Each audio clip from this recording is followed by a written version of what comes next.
including links to manuals. We also welcome vendor and manufacturer inquiries. Remember, if you don't see it, we can get it at aroutfitting.com.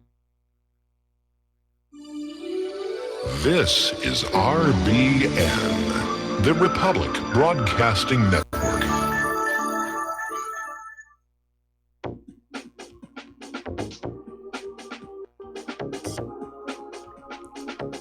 What really happened with your host, Mike Rivero, because World War III is a really bad idea. Here is your host, Michael Rivero. And aloha, America. Welcome to our show today. It's Thursday, September 6, 2018. Sure happy it's Thursday. Sure happy it's Thursday. Sure happy it's Thursday. We've got a lot of stuff to talk about today. The phone lines are open, 800-313-9443. That's 800-313-9443. And Mike is in our control room, ready to answer the phone when you call on in.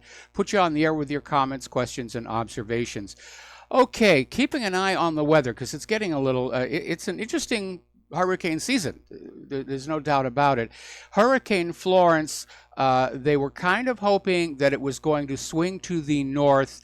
It has not done so, and now it looks like it's going to impact somewhere along the eastern seaboard, somewhere between Georgia, Carolinas, Virginia, could even hit Washington, D.C., and depending upon the strength of the storm, that could be a problem because don't forget that Washington Monument was weakened by that fracking-induced earthquake a while back. So we want to keep an eye on that. So you've got about a week to get prepped and don't wait until the last minute. Now out here in Hawaii, Hurricane Norman, as expected, turned north last night. We're on the very outer edge of the storm system. We're getting a little bit of wind from it and not much else. But Hurricane Olivia, which was expected to turn north, has not. The storm track is now leveled off. It's headed west right at us. It should be here about this time next week. At which point they're predicting it will have weakened to being a mere tropical storm, but that's still going to be kind of intense. That's leading to some confusion here because you're not going to believe right after Hurricane Lame, especially here on Oahu, where we didn't really suffer all that much damage from it, everybody took all the stuff that they had bought up, the bottled water and the ropes and the batteries and everything, and they tried to take it back to the store for a refund, which led to a little bit of friction, especially in those stores where there had been some price gouging going on. And so now they're having to rush back to the store and say, I changed my mind. I want the bottled water back and the batteries and everything. You got to keep this stuff on hand all the time. You don't know what's going on. We have yet another tropical system forming up in the eastern Pacific off the coast of Mexico. And there are two more tropical systems forming up in the eastern Atlantic off the coast of Africa. So until it's all over, you should be prepped. Being prepped is a good thing. It's a survival skill. All right, well, now that I've proselytized about the weather long enough, let's take a phone call. We're going to go to Jim in Chicago. Aloha, Jim. Welcome to the show. What's on your mind? Jim, are you there? Michael?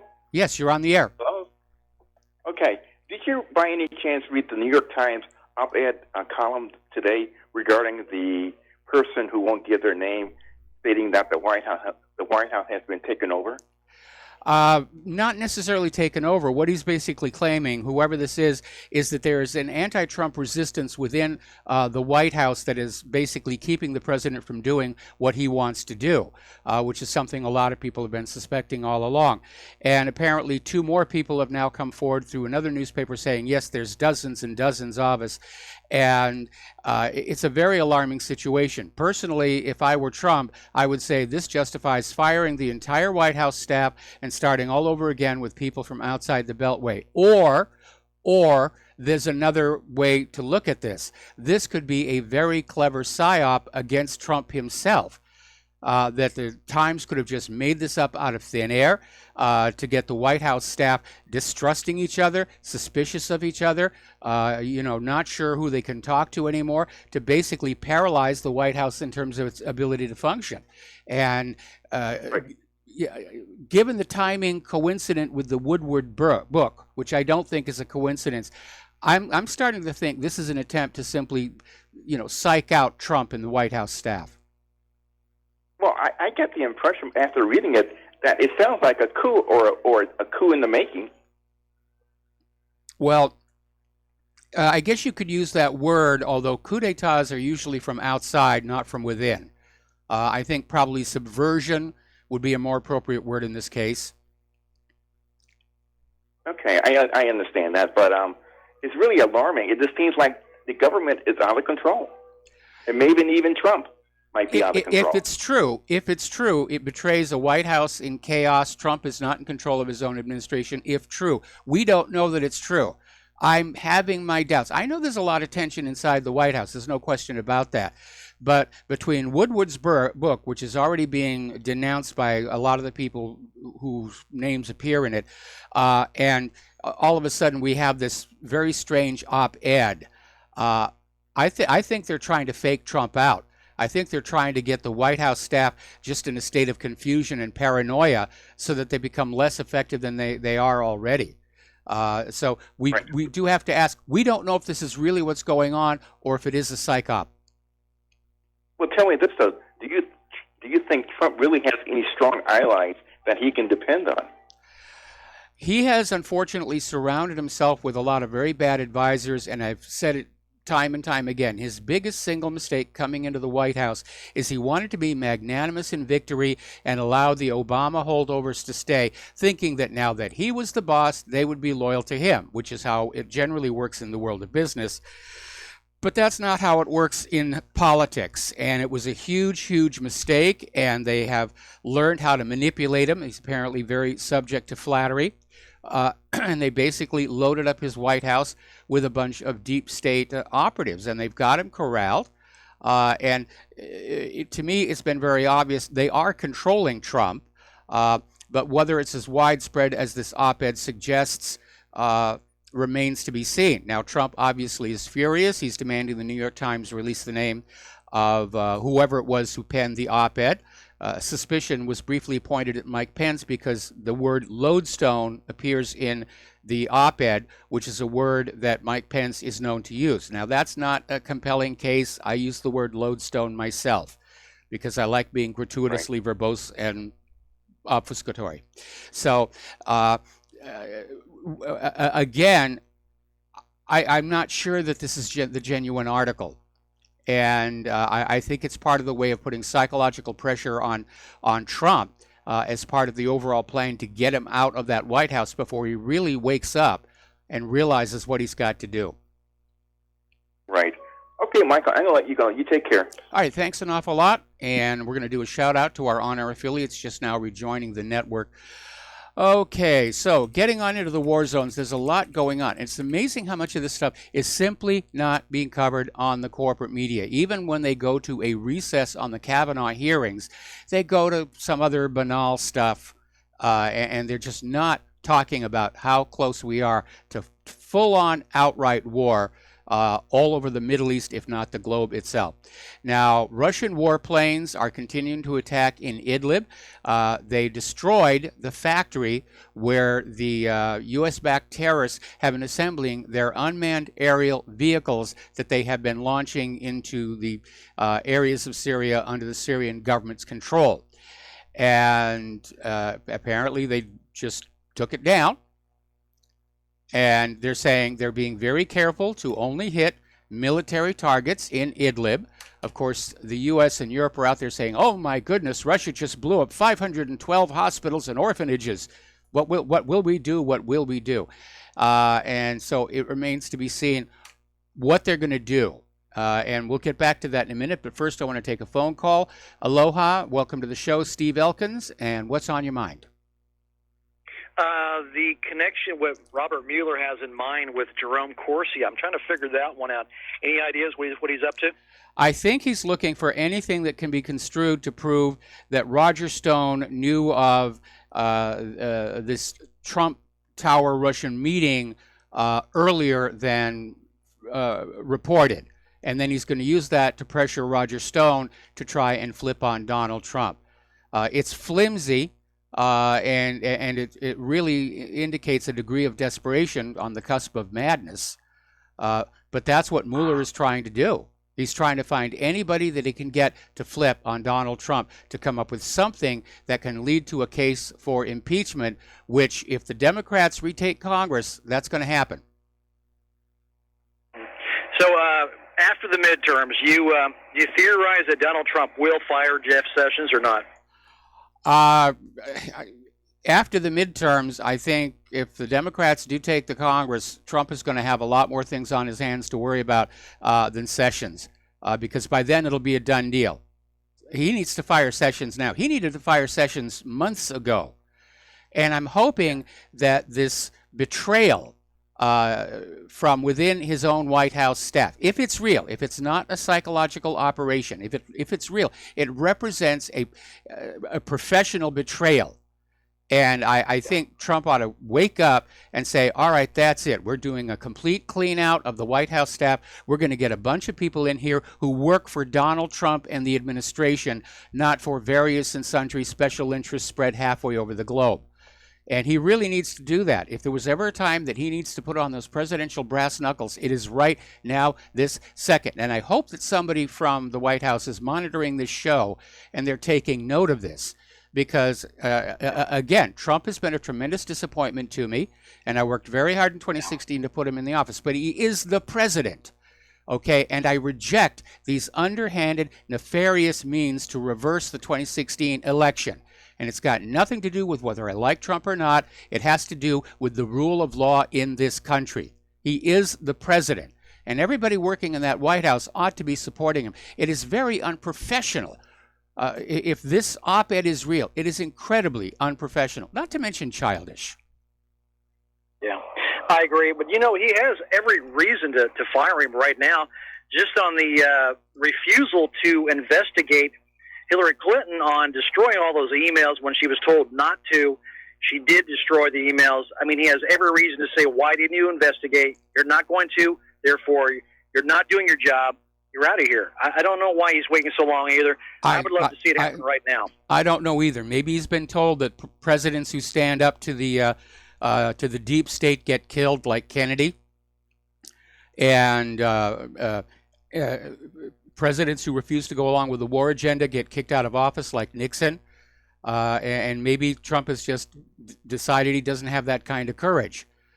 Okay, but if I were sitting in that Oval Office, seeing what I was seeing between Woodward's book, supposedly full of all kinds of things that were leaked out of the White House, and now these op-eds, I would basically flash back to The Apprentice and say, you're fired, you're fired, you're fired, you're fired, you're fired. Let's get some resumes in here from people who are not even in the District of Columbia. In fact, not even in the state of Virginia or Maryland. Let's get some people from the heartland of America who really know what's gone wrong with this country.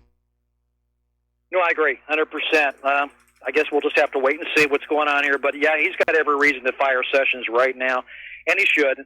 Well, we'll just have to wait and see. Well, I mean, Sessions has another reason to investigate Hillary Clinton now that it's come on out that China was the one who actually succeeded in hacking her private email server, and that it may have led to the discovery and execution of U.S. agents operating inside of China. And nobody's looking at that. Department of Justice isn't looking at it. FBI, which is supposed to be the counter-espionage people, they're not looking at it. CIA, whose agents were probably the victims of all of this, they're not looking at it. NSA isn't looking at it.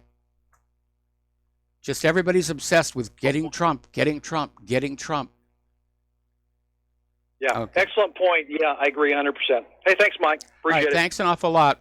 Oh, and by the way, if somebody is monitoring this show for the benefit of the White House, I'm still willing to be the NASA administrator as long as you agree that it's okay that my first order is that all the ground crews dress up like apes every time a spacecraft comes back to Earth. That's the one requirement I have for accepting the job. Claire's laughing in the other room. Okay, getting on back to the situation in Syria. Trump is out there warning Syria not to recklessly attack Idlib province. And he's out there trying to couch this, in this humanitarian disaster that would take place if you go on in and try it and get the last of these terrorists out there. It would be a humanitarian disaster. I wonder where Trump's concern for killing civilians was when U.S. strikes pounded Raqqa into rubble a year ago, causing thousands of civilian deaths. And by the way, did you notice it was a year ago that Trump was saying Idlib was the haven for al-Qaeda, their largest, most powerful haven since 9/11, and now he's trying very hard to save them. Turkey's trying to get the jihadists out of Syria. They're saying the Idlib operation would be a big risk. Well, any war operation is a big risk, especially when you're risking going up against Russia and Syria. So, now according to Russia, Israel's recent airstrikes and missile strikes on Syria were done at the request of the United States, which is trying to bring pressure to bear on Syria, but without being all that obvious about it. And it looks to me like they're going to go back to that old standby, the Assad using chemical weapons on his own people, blah, blah, blah. If at first you don't succeed, lie again, and the third time will be a charm. And Nikki Haley came on out with a comment saying that if there is a future chemical weapons attack, she knows who's going to be behind it. It will be Assad. And people are already ridiculing her. Over at LouRockwell.com, they're describing her as the psychic. She has a crystal ball. Maybe she inherited it from Miss Cleo. And she's looking into her crystal ball. The clairvoyant prognosticator of the transmundane, Nikki Haley, foresees that if there's a chemical attack, it will be by Assad. And again, look for what should be there and isn't. And what isn't there is a motive for Assad to do something like that. He's all but won the war. He doesn't need to use chemical weapons. He knows that the use of chemical weapons would justify the U.S. coming back on in with a full-on military assault. He's not going to give the U.S. that red carpet. And if Assad were really dumb enough to use chemical weapons, why are they always being used against children and civilians instead of the jihadis? The story makes no sense at all. It never really did. Even Russia Today was out there poking fun at Nikki Haley. She's the psychic. She knows exactly who's going to use chemical weapons in Syria's Idlib. Come on, Russia Today. Haley is not psychic. She's just seen the pay stubs. Meanwhile, Secretary of Defense Mattis is out there saying the Pentagon has zero intelligence on Syrian militants' chemical weapons capability.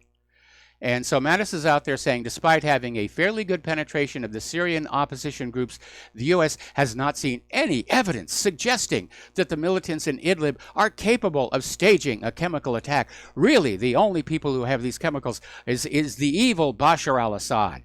And from the degree to which Mattis and Haley are trying to shore up this sagging chemical attack narrative, it looks like the U.S. is actually going to go ahead, bunch a gas of innocent non-combatant civilians, blame Assad, and launch a major war into Syria, risking direct conflict with Russia. And as I said the other day, my concern is how quickly this could all spin out of control given the speed with which these modern computerized weapons operate. Something really bad and irreversible could happen before humans could intervene. And again, the examples I like to use are the shoot down of the Iranian passenger jet by the USS Vincennes, whose onboard computers made a mistake. They thought it was an F-14, and they killed it before anybody could yank the key out. And I think that's exactly what happened with TWA 800. The automated system made a mistake, locked onto the wrong target, and blew it out of the sky before anybody could intervene. The same thing could happen here. This is insanely, insanely dangerous. Meanwhile, and coincidental with all of this buildup in Syria, Britain is pounding on the Skripal case again. They're upping the ante, as it were. And Moscow saying it's just another cocktail of lies timed with an Idlib false flag operation. The thinking is that if we all believe that Moscow killed Sergei Skripal or poisoned him, we won't believe Moscow when they say that the chemical weapon attack in Syria is a false flag. Well, we don't need Moscow to tell us that. I've already explained the logic behind that. We got to take a break for commercials, and we'll be right back with a phone call.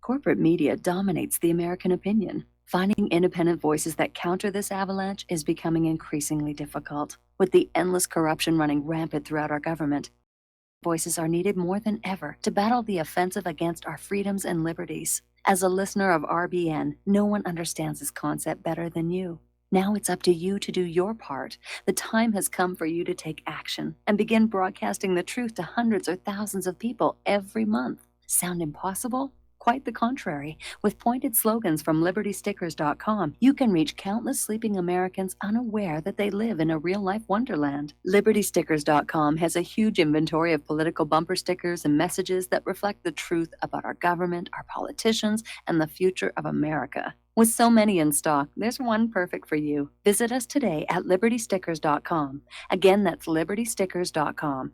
Do your part. Your voice is important. Let it be heard.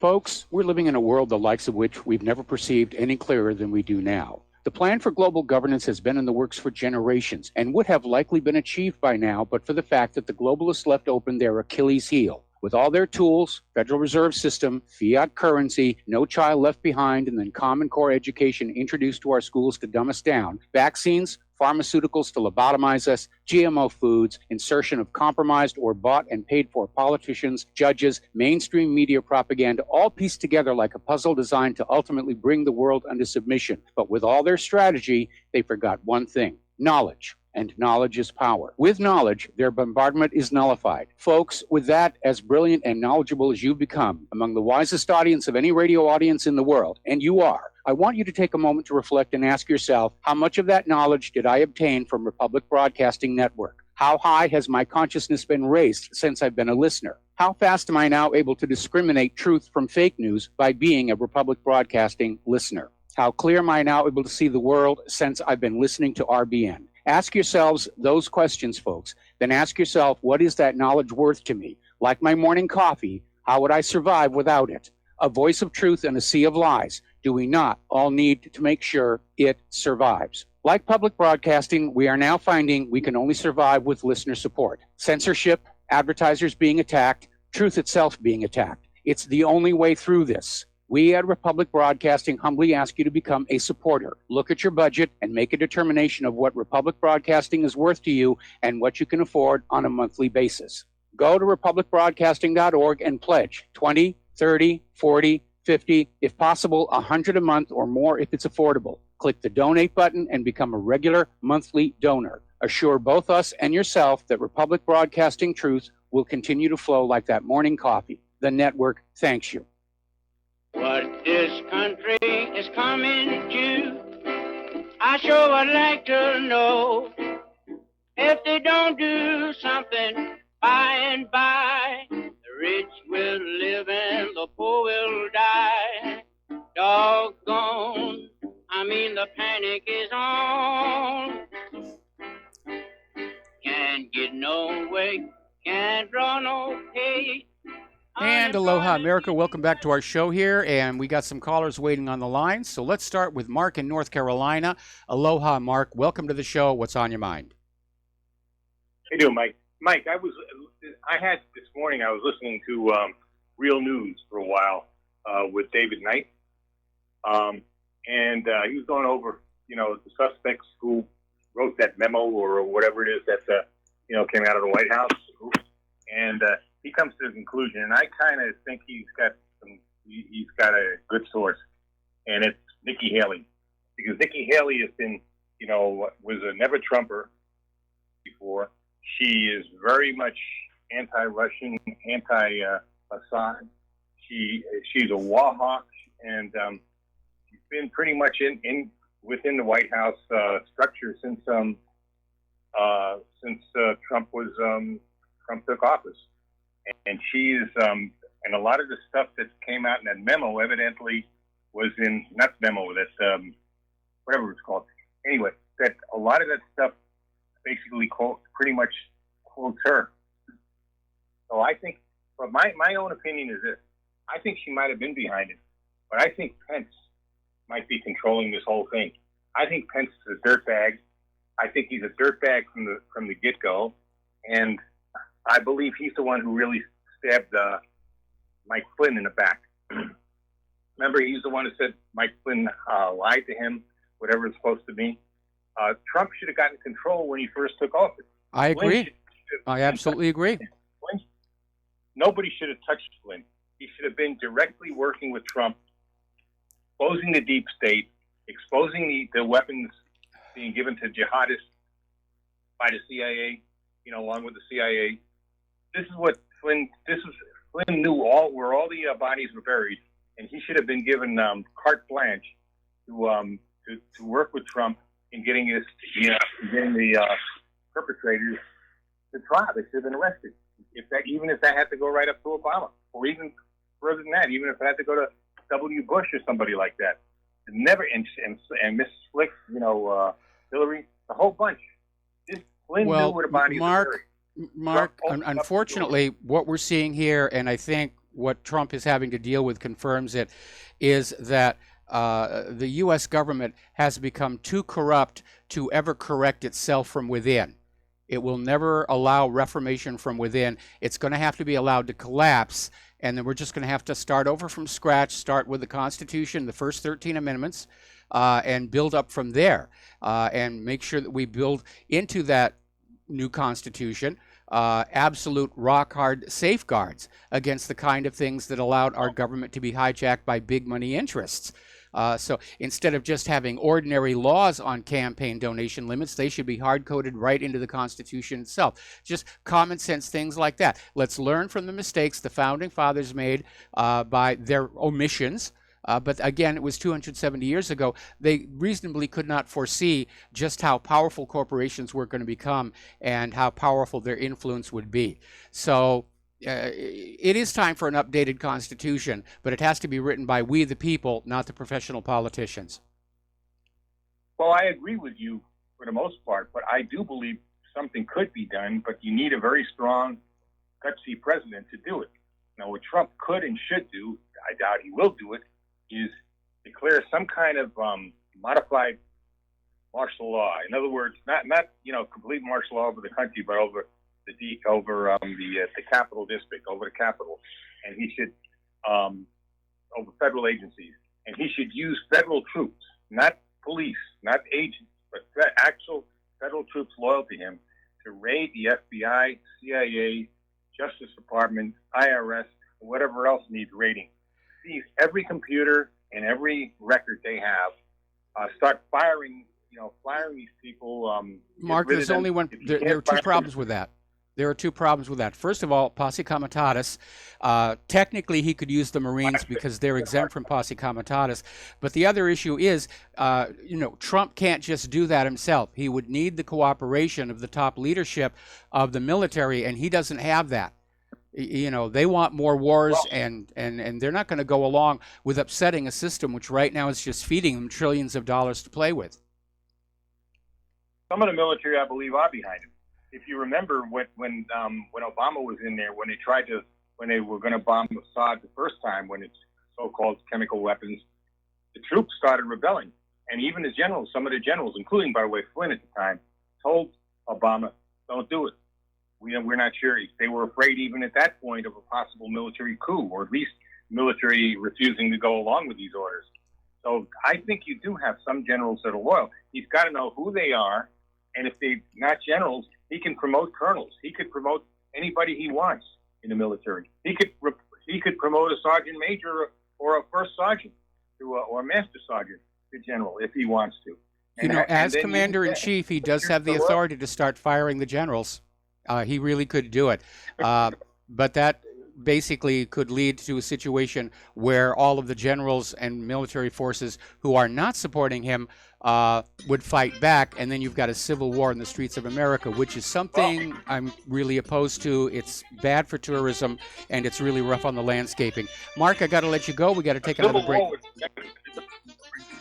All right, I'll hold you over for one more thing, but keep it short. We'll be right back.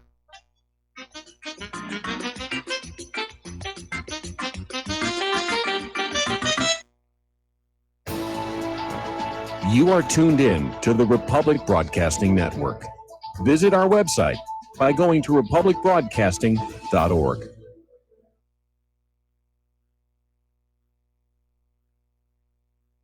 Homeowners, are you in foreclosure, expecting to be served with a foreclosure lawsuit, or suspect your lender has coerced you into an illegal mortgage transaction? A huge number of mortgages made in the last 10 years have legal issues and are possibly defective. State laws and the U.S. Supreme Court have upheld that defective mortgage documents are grounds for foreclosure defense and for counterclaims in favor of the homeowner. If your mortgage has been sold or assigned since closing the loan, it may be defective, and you may be paying the wrong party, and the lender may not have standing or the right to foreclose or collect payments under the law. If you would like to know if your mortgage is legal or not, or know if you are paying the right party, we can help. Our initial consultations are free of charge. We are not attorneys. We are legal researchers and work closely with experienced lawyers who know how to help you find the evidence to help you keep your home. Call toll-free 1-855-2-KEEP-IT. That's 1-855-2-KEEP-IT today. Did you know that neither the American Medical Association nor the American Bar Association were established to benefit the American people? Have you recognized that in our country, healthcare has little to do with health, and that our court system has nothing to do with justice? The priests of both medicine and law have been incentivized to implement a dark agenda on behalf of the Bilderbergers and their ilk.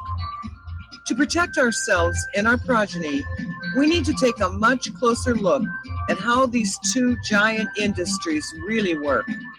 Join me, Al Whitney, on In Defense of Humanity, Saturdays at 7 p.m. Central, as we expose the matrix and learn how not to consent to our own destruction.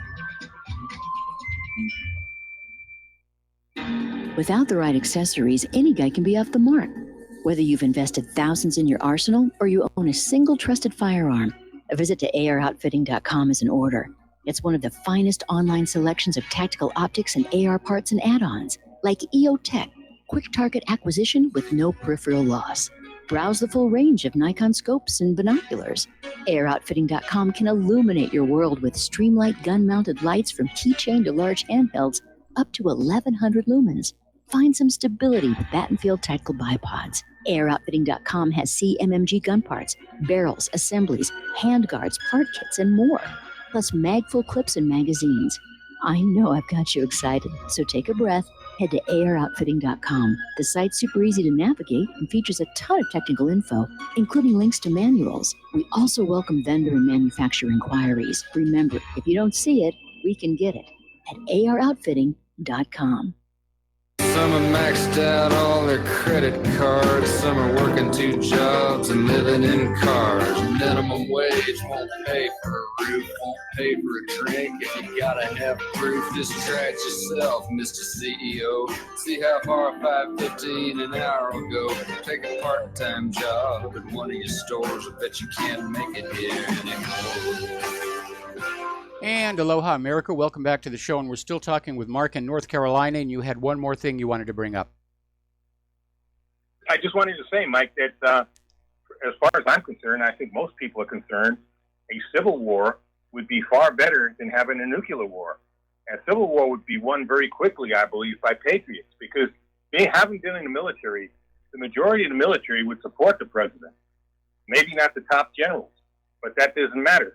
The general is basically mostly incompetent anyway. Most generals don't get ahead because they're good. They get ahead because they got their heads you know where. Yeah. Most, not all.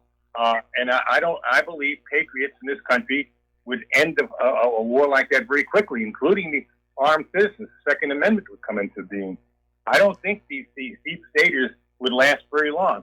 And it's certainly better, like I said, I don't want to see it happen, but it's certainly better than having a nuclear war. Well, the best option of all, the best option of all, the one with the least bloodshed, is a collapse of the U.S. economy and a collapse of the U.S. federal government, which I think is coming. I'm seeing all the symptoms of a Soviet Union-style collapse of this central government, and because I do not want to see bloodshed in the streets of America, or for that matter, anywhere else, I continue to counsel patience. And I know a lot of people are angry. I hear that anger building every single day. I see it in the emails. I hear it in the callers to the show and everything. But let's not make a rash decision here. I agree with you. The vast majority of rank and file military people might side with the president because all of the military people I know do tend to be strict constitutionalists. But don't forget, part of basic training is also to condition them to obey their superior officers no matter what. So the question would really come down to how much of the command structure would be on Trump's side and how much of the command structure would be on the side of the deep state. And if it's pretty much balanced 50-50, then you're talking a really serious major civil war, and it would not be over quickly. It would be 4 years maybe. If the economy crashes, you might see more bloodshed than the kind of a civil war you're describing. Again, I'm telling you, the majority of the military would be on the side of patriots. They're not, when I was in the military, do you think I paid attention to what these clowns said about, your loyalty to your top ranks and all that? No. I had if somebody would ever told me to fire on an American citizen, like, take away their guns or something like that, I'd have turned that gun around and blown and shot the officer giving me that instruction right in the head. And most of the troops I know would have done the same thing. Soldiers are loyal to this country and to the Constitution. They're not loyal to these generals. They know how these generals get to where they're going, where they're at. You don't have good generals anymore. It's not like World War II, where you either had good generals or the country was going to lose, and we'd be speaking German and Japanese. That's how serious that was. Yes. Instead, you don't have good generals. The best soldiers are usually your enlisted men and your mid-level officers going right up to colonel. And most good colonels don't make it to general. And look at the guy like generals like Colonel Schaefer and others that have never made it to general because they were too good. They're too honest. The only one I do know that made it was Flynn, and I'm surprised he made it as far as because he was good. He was a patriot. He is a patriot, I mean. But all in all, for the most part, the best do not get it to flag rank. Not in the Navy, not in the Army, not in the Marines, not in the Air Force. So well, I agree with you that, especially with regard to the Navy because of the Fat Leonard scandal here. But, Mark, before I let you go, I just want to make something very, very clear. Call me an optimist. I still think there is a way out of this mess that does not involve either a nuclear war or a civil war, and I'm going to continue to pursue that path. I'm looking for a Gandhi-esque solution to all of this, and I reject this idea that it's time to start pulling triggers. Because from my estimation, the ordinary American citizen, even though they have guns guaranteed to them by the Second Amendment, the ordinary American population, I don't think they're ready for a violent revolution. The slaughter would just be absolutely immense. Anyway, Mark, we're going to let you go.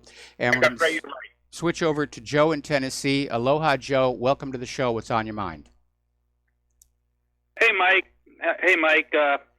First thing I want to say is that the time to get worried about Trump is when you don't see all these deep state attacks on him, when you don't see this orchestrated New York Times with the Bob Woodward book, with the John McCain funeral. I mean, it's so orchestrated, so transparent. When I will be worried about Trump is when I don't see these deep state attacks anymore. That's the time to worry. What you're seeing now is the panic and reaction from the deep state. They are really, they don't know what to do. He's slowly rooting the people out at the Justice Department. By the way, McCabe is being brought before a grand jury as we speak. And, of course, they're not talking about that. They'd rather talk about Woodward's book. Yeah. Now, 6 months ago, McCabe was a huge story, wasn't it? Yep. Now he's going before a grand jury and not a peep about it, except I read it on Zero Hedge. So, I got to tell you, if you watch the mainstream media, yes, things, everything looks like chaos in the Trump Justice Department and the this and the that.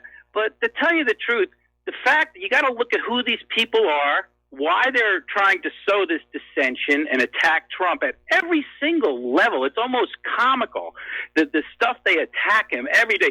They had this lady at Kavanaugh's hearing, and she had her hand a certain way, and they were saying she's giving white power salutes.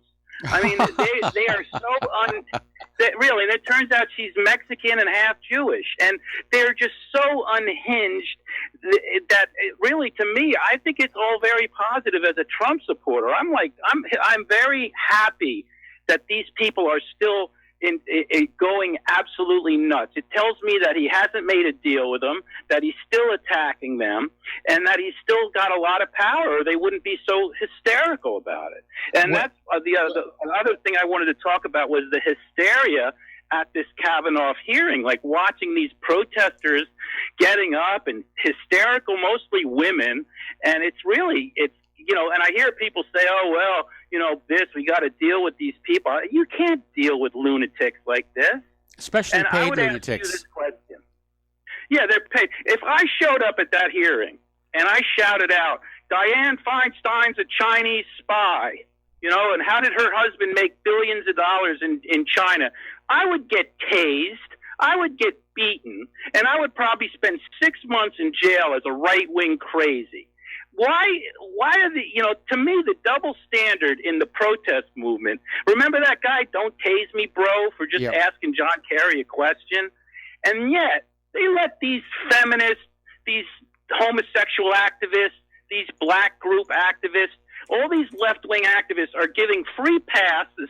I can't believe what I'm watching on TV. Every 20 minutes, 3 or 4 lunatics get up and start hollering, and whether they're paid or not, why are they not getting the same? You know what would happen if I showed up, like I said, and I said, Feinstein's a Chinese spy. I'd get hit over the head so fast and tased and bagged and put away. Yep. And this is why there might be a civil war in this country, because of the double standard is more than anything. I called my senators about this fact, saying, why is Chuck Grassley, I have both Republican senators here. I said, why doesn't he get control of this hearing? I said, I know where Washington is. I'll drive down there and I'll smack one of them, give them a good beating. I said, how's that go? Is this what's going to happen? Because this is what's going to happen if you allow this lawlessness to continue. I was a protester. I protested 9/11. I was outside courthouses, the Daytona 500, but I never did anything disrespectful like that. I wasn't in people's face and blocking their driving or anything like that. And so I'm not against protesting, but this is just hysterical disruption. Yes. It's not about getting a message out. Yeah, and it absolutely is. And like I said, I don't know if we can have you can have peace with people like that. I think you need to punch them in the mouth. Well, hold it. Let's back off on that, because 2 wrongs don't make a right. And I agree, we need to find a way to bring civility back into the political dialogue. But when you have the left is coming from a position where they're out of ideas, and the agendas that they're pushing are being rejected by ordinary Americans, like this thing about the bathrooms. All they have left is to just confront and get in the face and go on the constant attack. And they're being encouraged to do so by people like Maxine Waters. And the other day there was that wonderful article. All of these liberal snowflakes, they're not actually being offended. They're looking for victims. They're looking for excuse to go on the attack against conservatives, to just shut them down and convince them to stay silent. It's intimidation is really what it is. Well, I think Kavanaugh should have invited about 12 bikers for Trump into that back room there, and that would have put an end to that. One quick thing, Mike, I've always thought, why doesn't Trump do something like they did back in Prohibition with the Untouchables? Form a group of federal marshals and investigators and have them investigate the FBI and the Department of Justice. I mean, the president would have some kind of an authority to do that. And he could just say that being that the Department of Justice is so corrupt it can't investigate itself, and being that we need an outside group to look into this. I'm appointing so-and-so, some guy from outside of Washington, and maybe with the federal marshals or something, and do like an Untouchables, like they did because of the prohibition and the corruption in the police forces. Yeah, but the Untouchables is a great story, and it made a great movie and a great TV series, but you need to understand, the Untouchables didn't clean up the problem. Ultimately, Congress had to repeal prohibition for the corruption to go away. As to whether Trump has the authority, I don't know. I'm going to have to go back in and take a look at the Constitution there. He could, in theory, declare one by executive order. But again, Trump is probably dealing with the realization that he's up against an enemy who is ultimately willing to kill him if necessary to keep their hands on the reins of power and wealth.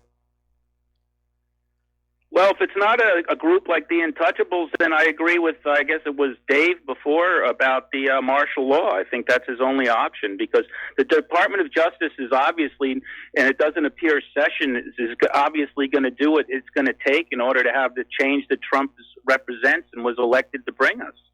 And once again, I do want to repeat that the fact that he's being attacked like this is an actual very good sign. And I think that's something to be hopeful for. In one way, yes, it speaks to Trump not going along willingly with the deep state. But on the other, it basically means the White House is in a state of turmoil, which means Trump is not being as effective as he ought to be as President of the United States of America. So ultimately, and I have to be very honest about this, I'm seeing in Donald Trump a much weaker man than we were hoping to get. He is easy to manipulate. He's subject to flattery. He's easy to get out of the White House on all these trips all over America to attend rallies, because he loves being in front of rallies. There's no question about that. Yeah, if you need Trump out of the office, just set him up with another rally and he's gone. But he does lack the strength of other leaders that we've had in there, like John Kennedy, for example. Anyway, we're going to let you go. Thank you very much for the phone call. We're going to switch over to Kevin in West Virginia. Aloha, Kevin. Welcome to the show. What's on your mind? Kevin, are you there? Can you hear me? Oh, can you hear me now? I can hear you now. Yes, there was a problem. Yeah. Sessions is a Trojan horse, I believe, and that's not why I called in. And you kind of answered my question on why I called. My question was, do you think that we could stop this civil war I think it's going to happen. I really do. The way the things are out in the public, especially, I'm around West Virginia, I'm around Maryland, D.C. is not far from me, and it's absolutely crazy. It's insane. I agree. There are so many groups who are already primed to use violence against each other, whether it's blacks against whites, liberals against conservatives, the LGBTQ community against, us white heterosexual males and so forth. And I agree, it's entirely possible. I wish I could say, no, it's never going to happen. I agree it's possible, but I'm going to do everything I can with what little influence I have to head that off. Because the wrong people wind up dead and crippled in these kinds of things. And those who start civil wars and profit from them and orchestrate them, nothing really bad happens to them. Even on the losing side, most of them, say, I surrender, here's part of the plunder I have here, and they're off and running. I mean, if you look at how many Confederate officers were pardoned after the end of the Civil War, you see how that works.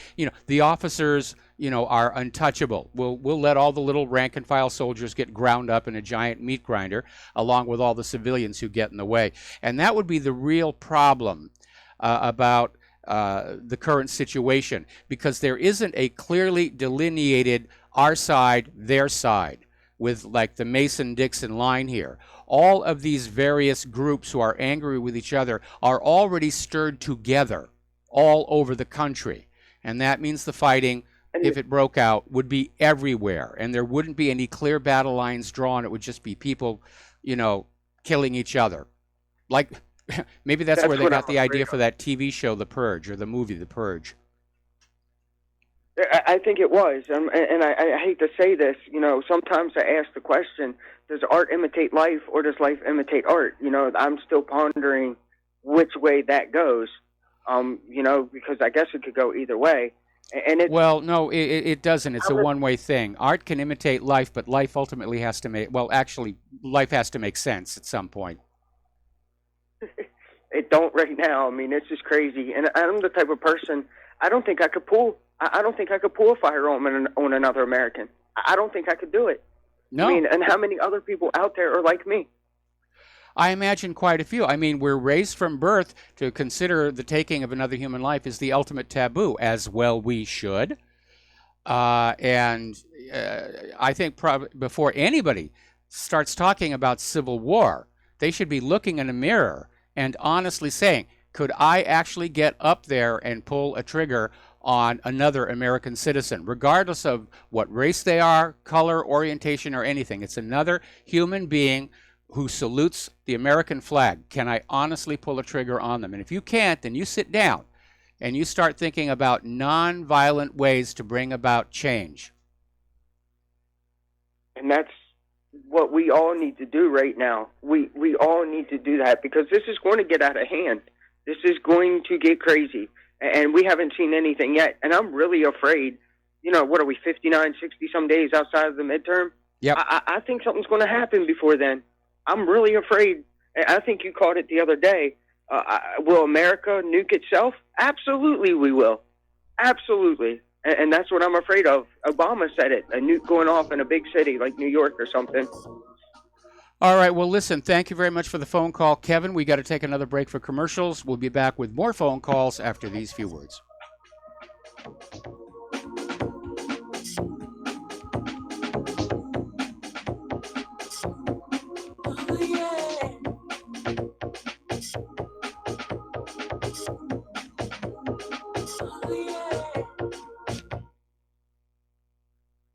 Okay, nurse, let's get this man to the ER stat. Right away, doctor. We see this every day. Heart attack or angina pain due to blocked and clogged arteries. Chelation can remove obstructions or blockages from arteries and help avoid painful and expensive surgery. Now there's Angioprim. It's a liquid oral chelation product that you take with juice. You start to feel the results fast. Angioprim increases blood flow all over the body, and that means more energy and strength to take on the day with less aches and pains. 60 years of research has gone into chelation, and Angioprim is the result. A safe and easy way to unblock your veins and arteries from buildup that slow circulation. Paging Dr. Jones. Please report to the emergency room right away. Log on now for a special radio offer from Angioprim. That's angioprim.com/radio. ANGIOPRIM. Angioprim.com/radio, or call 877-882-7221. That's 877-882-7221. Tired of being lied to by mass media? It's growing more and more apparent today that news is received less and less through standard media outlets. Even with a growing audience every day, RBN is beginning to direct more efforts into social media. Social media and the use of the internet is fast becoming the primary source of people for news, regardless of demographic. RBN has set out to provide some of the best news on the internet through republicbroadcasting.org, and also has begun to use the tools to our advantage by way of social media. Republic Broadcasting is now operating a Facebook page to function as yet another avenue to have our collective voice reach new audiences across not only America, but across the globe as well. The Facebook page features not only news, but also an RBN player to listen to our broadcasts. Get involved by visiting facebook.com/Republic Broadcasting and liking our page and share it with your friends and family, because you can handle the truth. Extendivite, a 7-herb combination of garlic, cayenne, hawthorn, bilberry, ginkgo biloba, valerian, and milk thistle. Extendivite is designed to strengthen the heart and arteries and help the body heal itself. Doctors are not able to explain the improvements they are seeing in their patients' health who are taking Extendivite. People who once needed more pills are now taking less and getting better. Due to the unexplainable improvements in their patients' health, more doctors are calling to order Extendivite for themselves. Help Extendivite make your doctor a believer. Extendivite is available in capsule or liquid form for just $69.95 for a 2-month supply. To get started, call 1-877-928-8822. That's 1-877-928-8822. Or visit heartdrop.com. Extend your life with Extendovite. We will not go down in the night without a fight. You can burn up our mosques and our homes and our schools, but our spirit will never die. We will not go down in Gaza tonight. Women and children alike. And aloha, America. Welcome back to the show here. And let's see, our next phone call is going to be Fran in Washington. Aloha, Fran. Welcome to the show. What's on your mind? Aloha nui nui, Michael. Aloha nui nui. Blessings to you and Claire. Thank you. I'd like to bring up, it's a miracle that the Constitution actually got written, because what we know now about wealthy, power-hungry men, essentially, what we know now about them, it must have been the same then. And so it's a miracle that the Constitution ever got written. Well, that being said, you need to remember the context of the time. The Constitution was not written by the ultra-rich, ultra-powerful people of the day. In fact, the Founding Fathers had just finished kicking those people out of the country. The Constitution was written by ordinary businessmen who had day jobs, if you will. Being in the government back then was not a full-time career. Thomas Jefferson was a lawyer. Paul Revere was a silversmith. Ben Franklin was a publisher. John Adams sold insurance. They were all businessmen. They had their own businesses and their own livelihood, and they weren't looking at government to be this giant teat for them for the rest of their lives. The country wasn't even all that wealthy back then.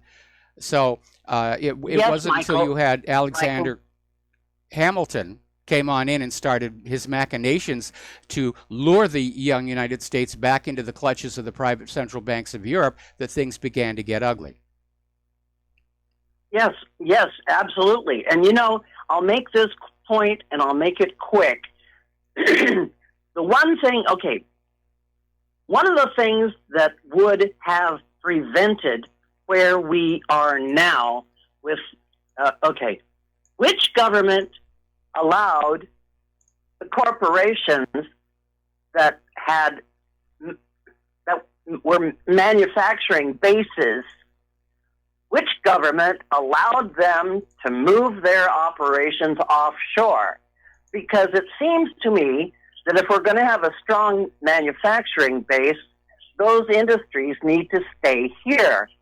And it seems like it should be a responsibility, being part of the structure of a manufacturing, nation, to make strong trade possible. That should never happen. Those industries should not have been allowed to go off our shores. That being said, I think if we fall apart, one of the things we should do in the future then is to recognize when a manufacturer has a responsibility for the security of the nation and stay put. Well, actually, it's the government that has that responsibility. Corporations are going to behave like corporations. But in our case, over the last 30 years, the government let us down. And they simply went with, whoever gives us the big campaign donations, we're going to loosen the rules and let them offshore. Anyway, Fran, got to let you go. Got to do station identification, and we'll be right back.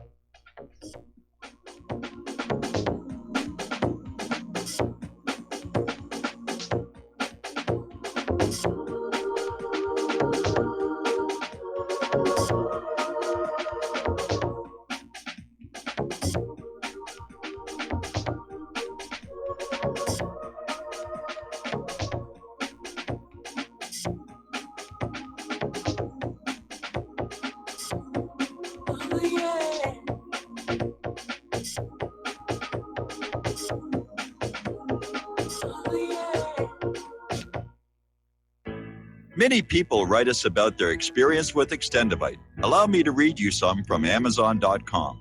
This product is superb. I have been taking it for about a year now, and I can feel my cardiovascular system run like a Swiss watch. I definitely recommend this product for anyone that has high cholesterol, high blood pressure, and heart palpitations, A+.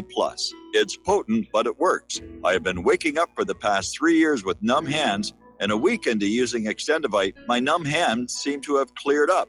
My circulation was off, and now it's back on track. So I'm happy. I feel so energized, and I have my husband on it now.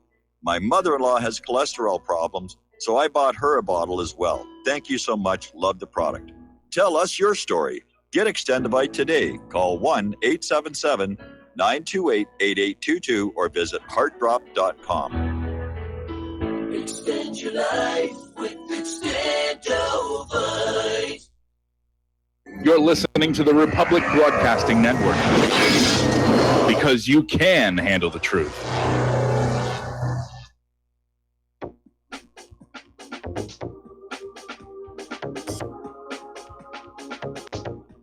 What really happened with your host, Mike Rivero. You're listening to the Republic Broadcasting Network, where you'll find out what the Fukushima's going on. And aloha, America. Welcome back to our show, hour number 2. The phone lines, well, actually, we're going to take a few more phone calls, and then we're going to close the lines because I'm way, way behind on the news here. So let's go to Mike in Kentucky. Aloha, Mike. Welcome to the show. What's on your mind? The topic of Civil War and stuff. Methinks the lady doth protest too much, like that previous caller was pointing out. A lot of this stuff would seem to indicate that they don't want to they want to do everything they can to get in the way of whatever Trump's agenda is. And I keep seeing, further. I wish I could find somebody that's got access to Pacer so I could confirm some of this stuff that's being thrown out there, screenshots or claimed screenshots on all these indictments. But I think, unfortunately, a civil war would not be allowed to happen. If the United States goes into some kind of what looks like an extended period of chaos, I think the world community would probably try to demand some kind of stabilization force be brought in. I mean, even if one of the big strengths that America has is such a vast land. There's no army in the world that can occupy America, but yet we've got all kinds of vulnerable infrastructure. And what I kept hearing when Kim Jong, this crisis with North Korea and their nukes and their missiles and all this stuff, I actually heard somebody say, well, he doesn't have a reentry vehicle, so he's not going to be able to nuke a city. Well, obviously not. I mean, he doesn't need to if he was that stupid. If he wanted to pop something up over California or Colorado, just like what happened in Hawaii, as you know. Yeah, when they put a nuke up about 400 or 500 miles, you're going to take down huge swaths of the electric grid. People's cars won't start. It'll probably take down a lot of people's cell phones and all kinds of stuff. I don't even think they know what could be taken out by an EMP at 400 or 500 miles. And you can imagine if the Israelis had some kind of covert devices that could be launched from fake satellite trucks or some conspiracy theory, they could go and do the same thing. If it looked like their lapdog was going out of control, they could pop one of those and blame it on anybody. All right, well, let me back up here a little bit because in the event that Trump were to attempt to use the military to reimpose order, and if the other half of the military were opposed to him, we're going to have a civil war. And I think the rest of the world would probably just sit back and let us have at it for a while until they figured out which side was likely to win, and then they'd come in and support that side for the best post-war It's entirely possible, but what I'm thinking deal is, that they could. Can you let me complete my thought? Because there's a factor that you left out. There's a delay in the phone. I understand that. Delay. I understand that, but here's the factor you left out. The United States is a nuclear-armed nation, and depending upon which side, the pro-Trump, anti-Trump side, gets control of those nukes are there to deter aggression from outside, and they work very well doing that. And so that's why I don't think we would see the international community. I'm sure the United Nations would get up there and say, stop it, all of you, you're behaving like children, and they'd be right. But I don't think there would be a serious effort to try and invade the continental United States of America. Okay? Well, the infrastructure that they would be concerned about guarding would not be the missiles, I don't think, because if you remember your Dr. Strangelove, what was the big thing about the Soviet Union? And we were in the height of the Cold War. We had the bomber gap, the missile gap, and all this propaganda to prop up the boogeyman of the Soviet Union. We've been sitting here for probably, mid-70s, 80s, 90s, 2000s, probably around 20, almost 40 years. They've had enough stuff sitting around here that if a solar flare or an EMP happened within a few weeks, the amount of smoldering Fukushima stuff that would go around the Northern Hemisphere is an existential threat to most of civilization. I agree. So if they saw that the United States, and I think a lot of these world leaders and stuff know this, that America has in effect a de facto doomsday weapon. If they saw America falling into chaos, they would probably get in the United Nations and the League of Nations, and they'd start calling for some kind of stabilization force to be implemented, and would probably put some pressure. You know, they've got us by the short hairs with this fake dollar too. I mean, if they, how many of these countries have started selling off market U.S. Treasuries? Like they've been laundering a bunch of it through Belgium for years. Well, Russia's dumping most of their treasuries. A lot of other countries are following suit, and they're stopping the use of the U.S. dollar. Anyway, getting on back to the situation, again, looking at the strategic realities, were there to be a significant civil war in the United States, I don't see the rest of the world as willing to risk a nuclear strike to come on in and sort out the mess. In fact, if anything, I think probably most of these other nations that have been abused by the U.S. government in recent times would sit back and say, finally, they're getting what they deserve, and we're not going to have to deal with their bullying any longer. So anyway, thank you for I think it would be real easy to reorganize again under bankruptcy, because basically that's what they've done how many times. After September 11th, they shuffled everything around under Homeland Security and reorganized the entire bureaucracy. And at one point, didn't they even switch the flags on the uniforms from one shoulder to another? I really don't know. Anyway, I need to let you go because we've got other callers waiting on the line, and I need to get through them and get back to the news. Mike in North Carolina. Boy, you've got a lot of mics here. We've got 4 mics here. Does that beat 2 of a kind? Anyway, Mike, North Carolina, what's on your mind? Well, I've been hearing everything about Trump, how things are going, but I just see more refugees on the bus and in the library and at Walmart pushing their kids around. And I don't know. It seems like we're still threatening Syria, and it sure seems like everything is just, it's an illusion or it's like a ruse. I don't see a whole lot of things that are really that much different. And so that's just all I got to say, I guess. Well, again, we're dealing with Trump has been successfully collared, if you will, and controlled. And he's basically, if this op-ed in the New York Times is the real deal, then Trump's White House is full of people who don't want him to change anything at all. And that may be what we're really seeing here. Certainly, we know the military-industrial complex does not want to change to the war policy. The liberals don't want to change to the immigration policy. The bankers don't want to change to the economic policy. They all love things just the way they are because it works for them. It gets them what they want. And the fact that we, the American people, are ultimately paying the price for all of this and we're not getting what we want is completely irrelevant to them. But the anger is building in the population, which is what's leading to people like some of the previous callers. You're saying, civil war may not be a bad idea. And on that point, I disagree. Okay, it may in fact happen. I can't rule it out, but I'm going to try and find a way through this that doesn't involve a lot of ordinary Americans out there having at each other. Well, I don't know about civil war. I see there might be some violence breaking out in certain parts of the country, but I don't think anybody's going to organize and conscript anybody and issue weapons and advance troops into certain areas. People are on their phones too much. Americans are living too well still. They're far from getting in any kind of organized, Well, you're reaction forgetting to anything. you're forgetting the scenario that prompted this Civil War discussion, and that was Donald Trump ordering the military to basically start taking control of Department of Justice and FBI. And the issue was raised that not all of the military might support him on that.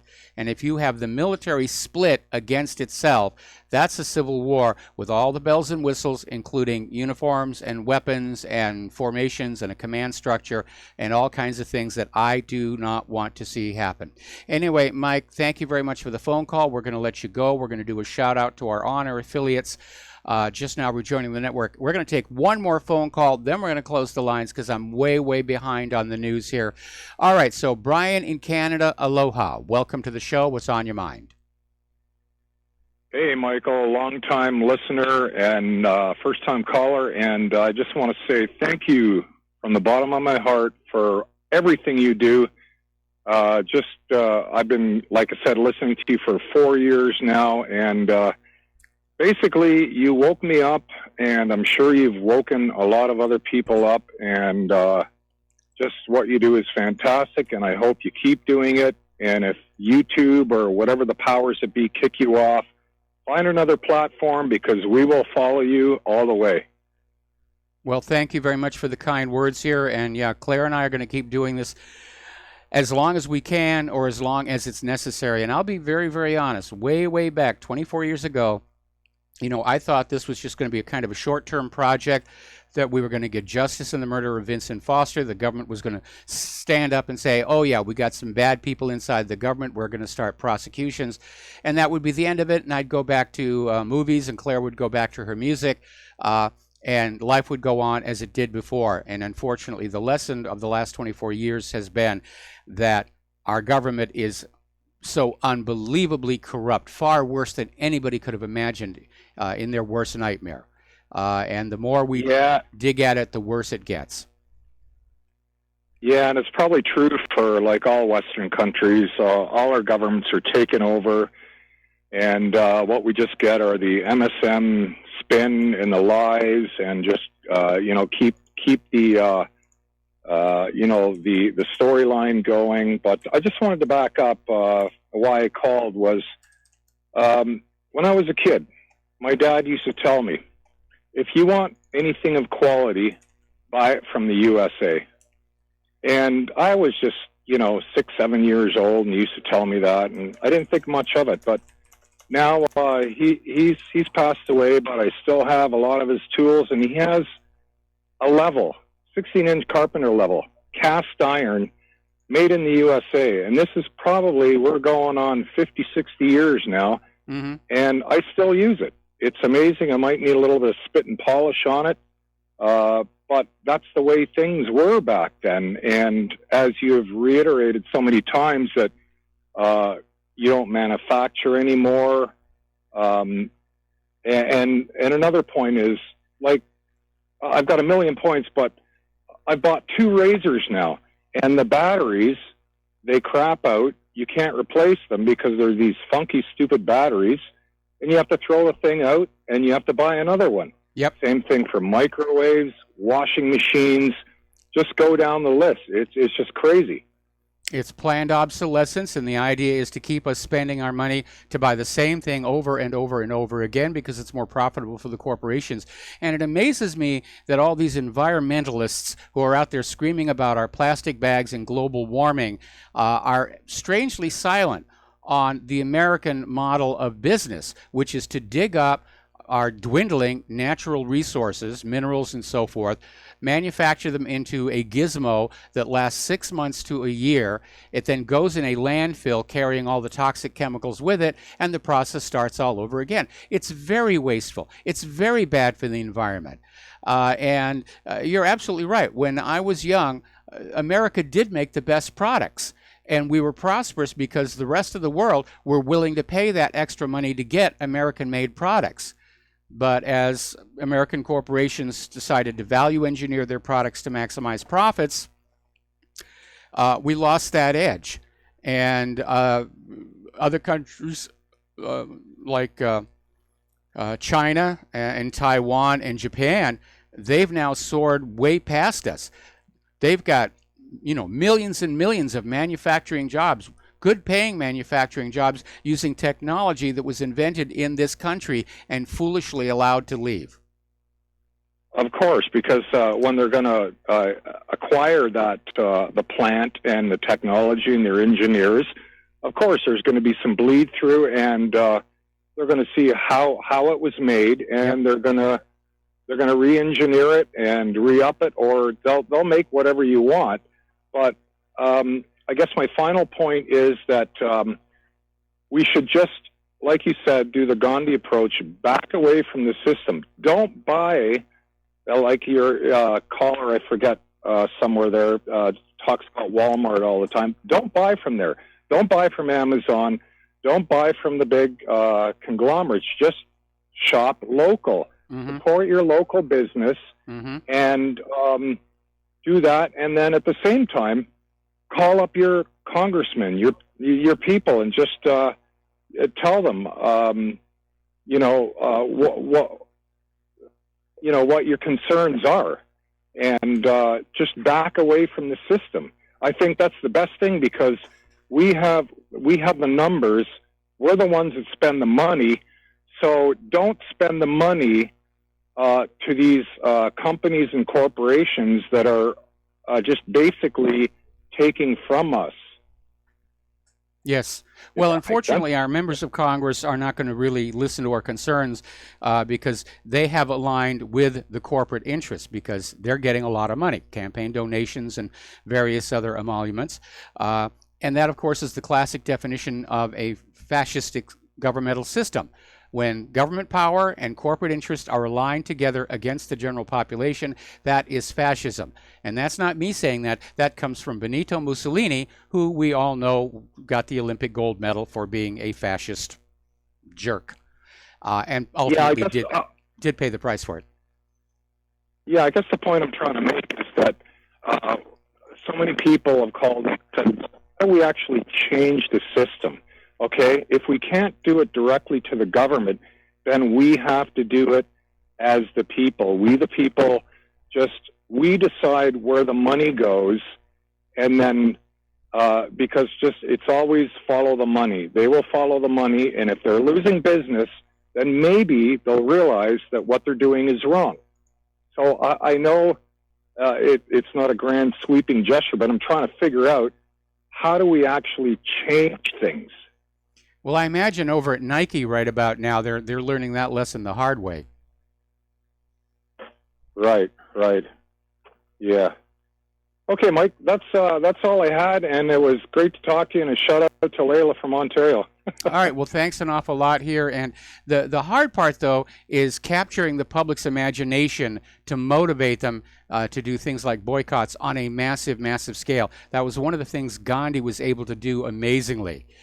Is that all of India was listening to him. And when he said, we're going to take a few days off for prayer and fasting, which was his code word for a general strike, everybody went along with it. If you call for a boycott and maybe 30, 40 people say, yeah, we'll do that, it really lacks any kind of an impact. So you have to capture the imagination of the people and say, yeah, this is a real issue and we have to do something about it.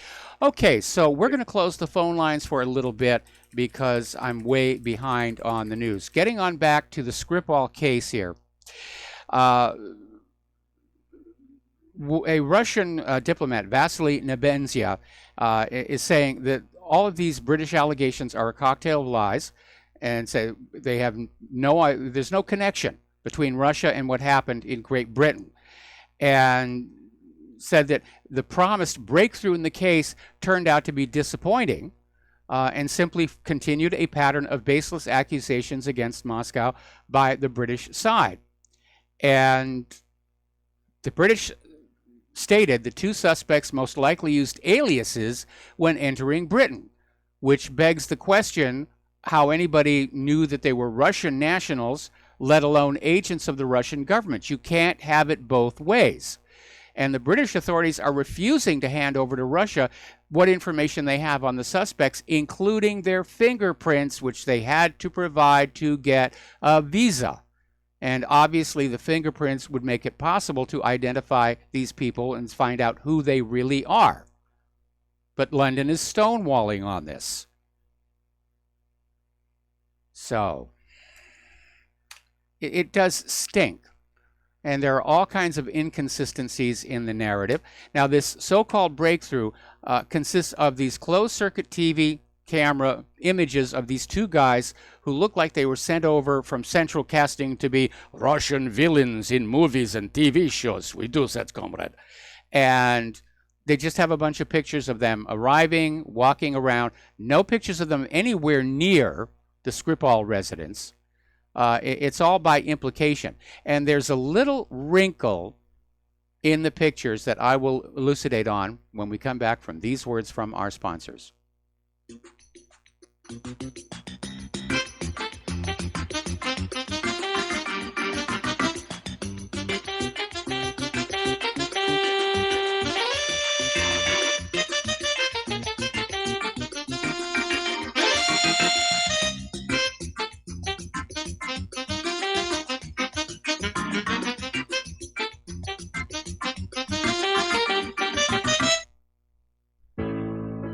Many people write about their experience with Extendivite. Allow me to read you a few from Amazon.com. My wife and I both use Extendivite and are very pleased with the results. It has helped to stabilize our blood pressure and to make both of us feel healthier. Good product and good buy. So far, so good. I've been taking Extendivite 3 times a day, only a short while now, but already I've noticed the circulation in my hands and feet improving. They tingle. I like the idea of taking something herbal rather than pills. I take Extendivite 3 times a day, every day. I think this supplement has helped with my increased fitness regime and to lower my blood pressure.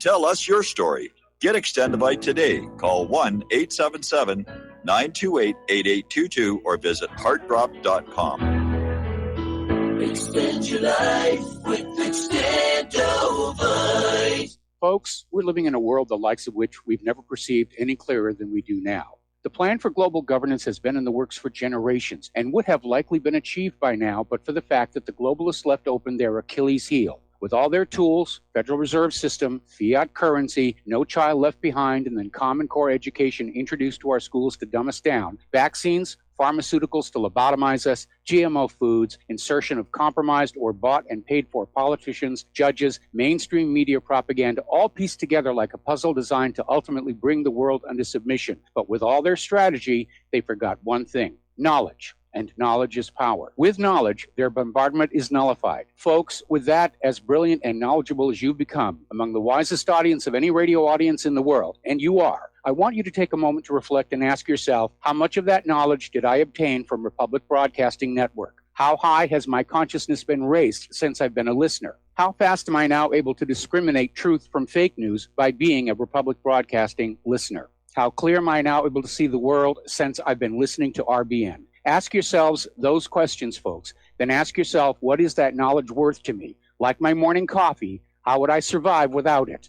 A voice of truth in a sea of lies. Do we not all need to make sure it survives? Like public broadcasting, we are now finding we can only survive with listener support. Censorship, advertisers being attacked, truth itself being attacked. It's the only way through this. We at Republic Broadcasting humbly ask you to become a supporter. Look at your budget and make a determination of what Republic Broadcasting is worth to you and what you can afford on a monthly basis. Go to republicbroadcasting.org and pledge 20, 30, 40, 50, if possible, 100 a month or more if it's affordable. Click the donate button and become a regular monthly donor. Assure both us and yourself that Republic Broadcasting truth will continue to flow like that morning coffee. The network thanks you.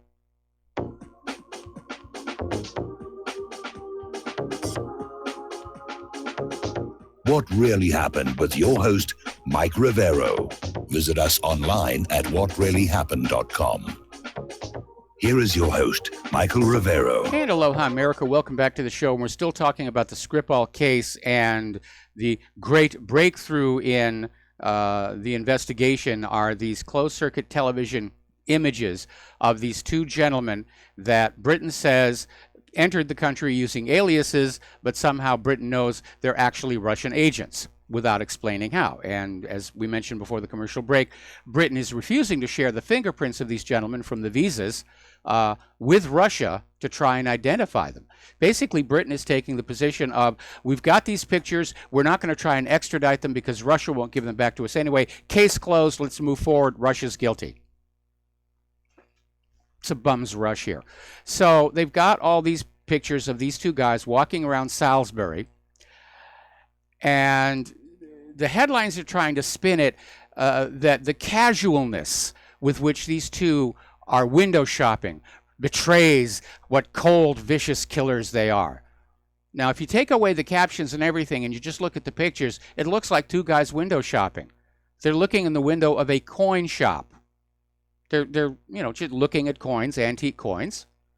That's what it looks like. And it makes no sense, because if they have just committed an assassination, left poison, okay, they're going to want to get out of the area. They're not going to run. They're not going to act suspicious, but they're not going to stop and window shop. It just doesn't make sense. They're just going to stroll on out because they know that Britain is just covered with closed-circuit TV cameras, and the longer they stay in Salisbury, the more their pictures are going to be taken.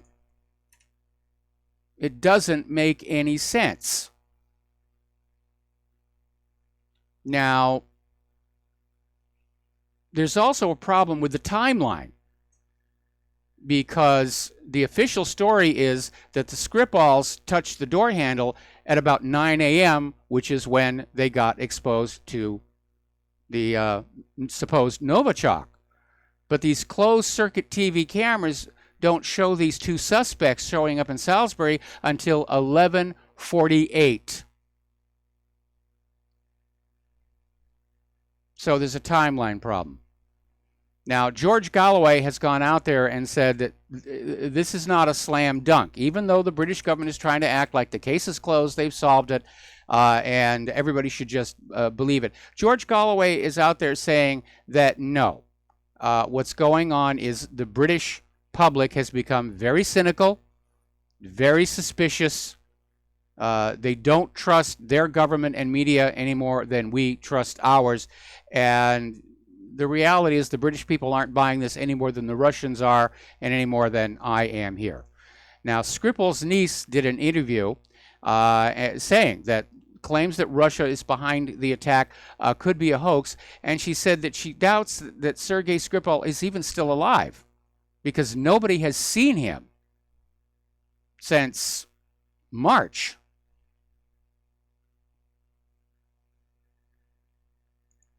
So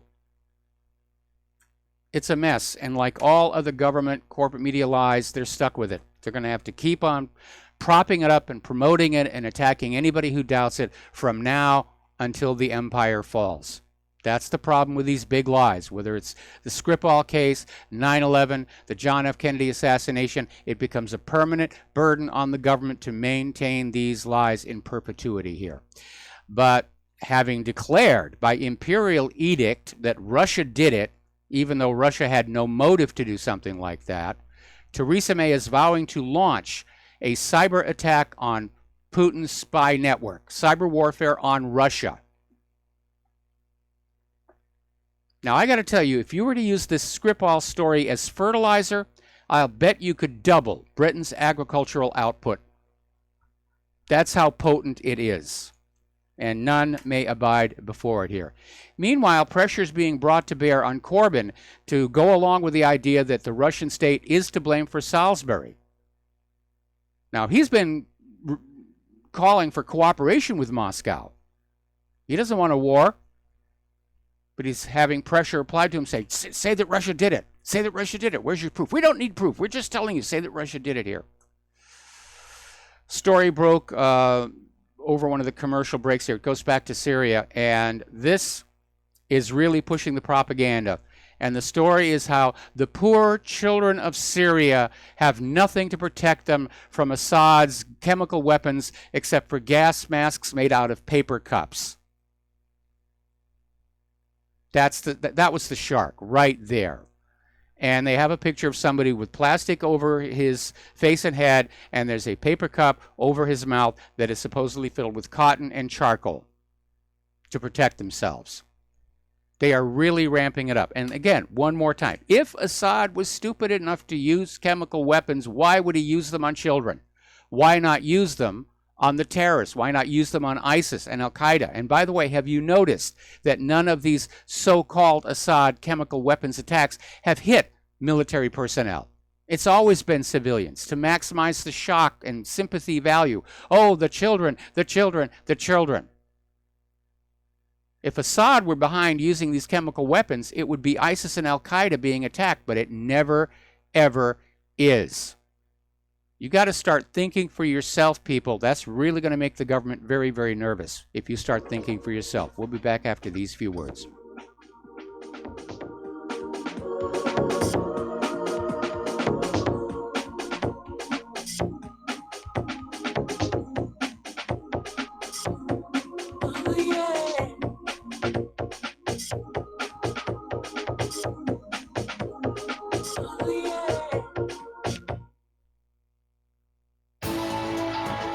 You are tuned in to the Republic Broadcasting Network. Visit our website by going to republicbroadcasting.org.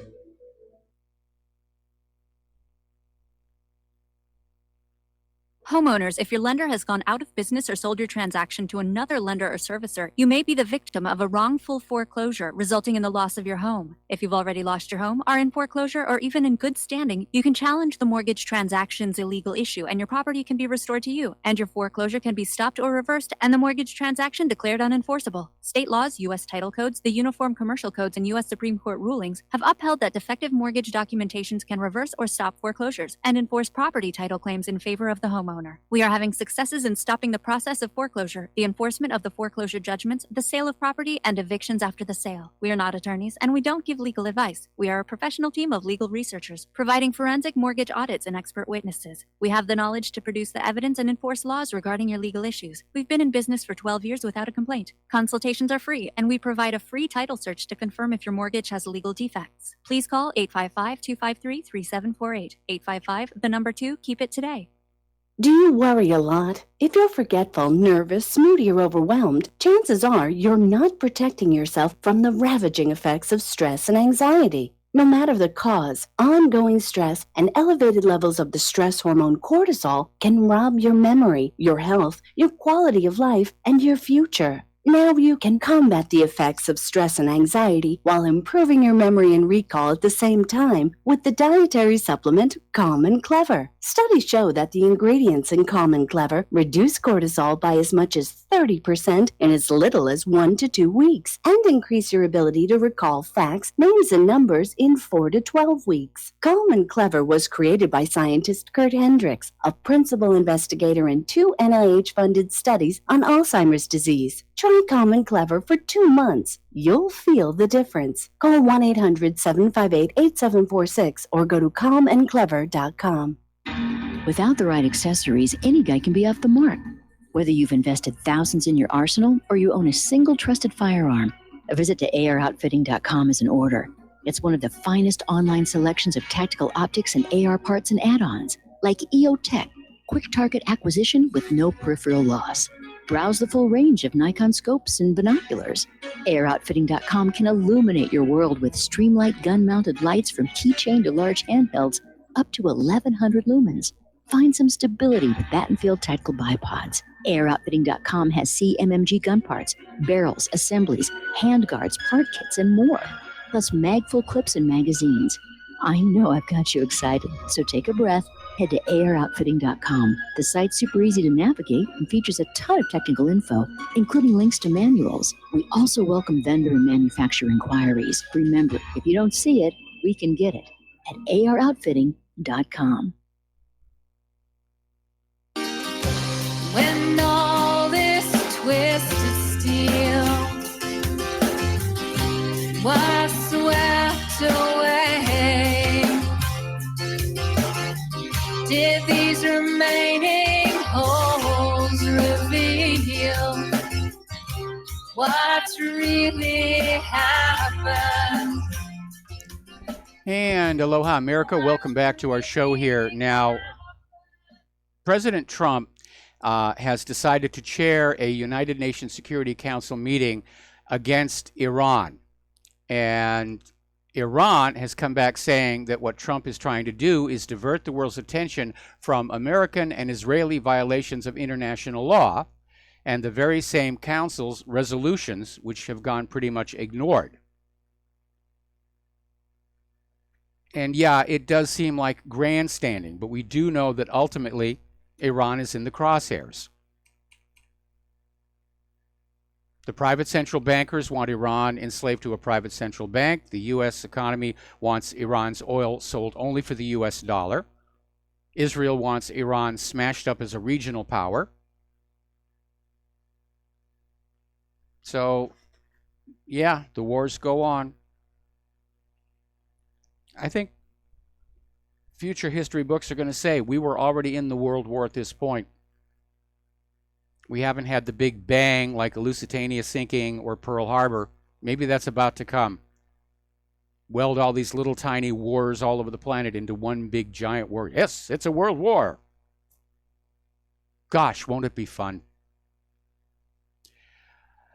Apparently, the Trump administration is now briefing U.S. Jewish groups on the new version of the Israel-Palestine peace deal. First one was not well accepted. I don't think this one is going to go down very well. Interestingly enough, during the event, Nikki Haley told attendees the U.S. is considering suspending all aid to countries who vote against Israel at the United Nations. Talk about extortion. It's exactly what it is. And once again, we see the U.S. weaponizing the dollar as a political tool. I would not be surprised if some of those countries would come on back and say, you can keep your money, we're going to vote our conscience. Because we cannot allow the United States using money to subvert the last problem-solving, peacemaking mechanism left on the planet. Because if the UN is simply for sale to the highest bidder, then there's nothing left preventing a world war. Now, here's a little interesting article, and it's from Mondoweiss. It's a different take on what happened to Jeremy Corbyn, where they just came on out, anti-Semitism, and basically says the instant Palestinians get support from someone who might gain power, out comes the anti-Semitism charge. And basically the gist of the article is there are a lot of people in positions of power who do empathize with what the Palestinians are being put through. But if any of them look like they might actually be in a position to win an election, Israel is going to attack and destroy them, to pull them down, to make sure they can't get into a position where they could actually help the Palestinian cause. And that was apparently a big part of what was going on with Jeremy Corbyn, along with this forcing the Tories to go along with this ridiculous International Holocaust Remembrance Alliance definition of anti-Semitism. And even the British media is still out there pushing the propaganda that this new definition of anti-Semitism is internationally recognized. Actually, no, it isn't. Very, very few countries have said, yeah, we're going to go along with this nonsense. And civil libertarians are out there saying, this is nonsense. You cannot equate criticism of a government with hate in order to block that criticism. That's ridiculous. That's like trying to block criticism of the Nazis by saying you just hate the German people. There was even, amazingly enough, an editorial in the New York Times saying that, no, criticizing Israel is not hate.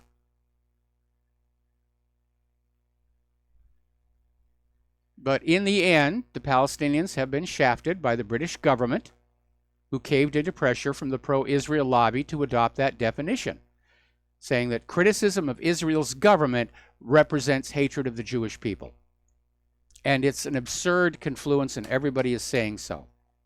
And Israel is pushing to try and get this everywhere. They want to basically make it impossible for anywhere on earth to say Israel is doing wrong. And then what will Israel do after that? They will continue to do more wrong, because now they're immune from any kind of criticism. Prime Minister Benjamin Netanyahu has said Israel will act harshly against attempts by other Middle Eastern countries to obtain precision weapons. And he specifically targeted Iran, saying that we're going to prevent Iran and its proxies from establishing a military presence in Syria. If anybody's going to have a military presence in Syria, it will be us, like we have on the Golan Heights.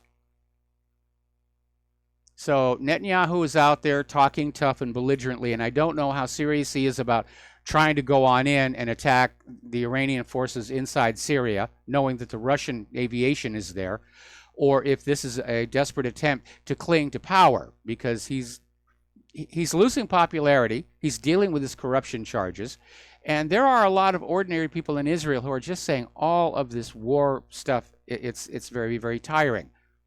And Israel's behavior, the behavior of Israel's government around the world, is actually making the world much more dangerous for the Jewish people. Now, this comes just a few days after Netanyahu visited the Dimona nuclear reactor, which is known to have a bomb factory in the basement of it, thanks to Mordecai Vanunu, and basically had a veiled threat of nuclear attack, saying, warning Iran and others, Israel has the means to destroy them. Our enemies know very well what Israel is capable of doing. And then he said, the weak are slaughtered and erased from history. He's talking really, really tough. And in a way, he's basically acknowledged that Israel is a nuclear power. And that means that every single penny of foreign aid sent by the U.S. government, taken from your pocket and sent to Israel by the U.S. government, is a crime under United States law, under the Symington Amendment to the Foreign Appropriations Act and under the Glenn Act. And I believe there's even one or two others. Nations that are in possession of nuclear technology and nuclear weapons that refuse to sign the Non-Proliferation Treaty and refuse to allow IAEA inspections are not allowed to receive U.S. financial aid.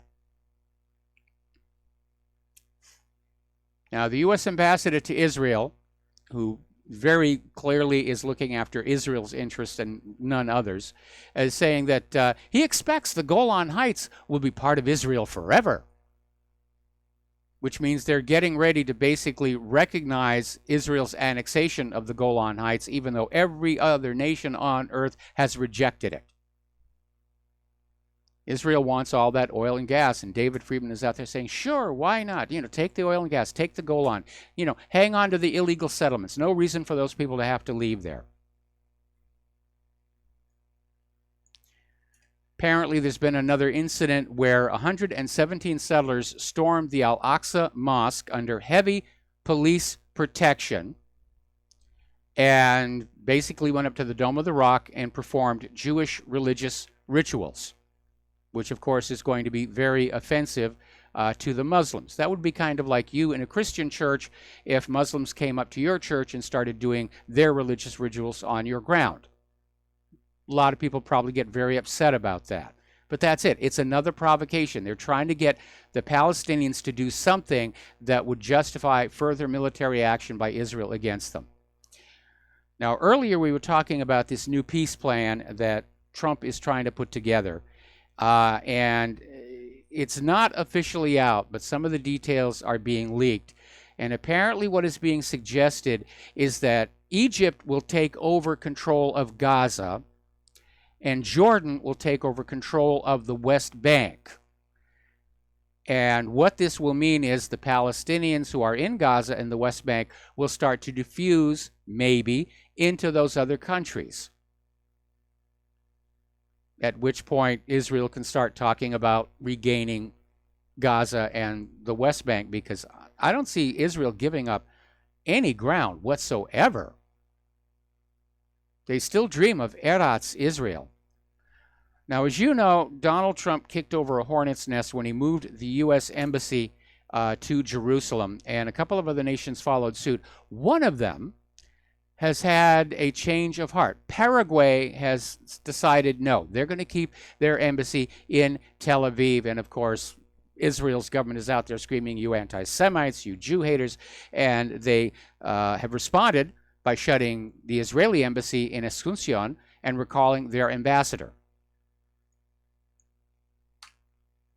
Now, apparently over in Tripoli, there is a ceasefire going on.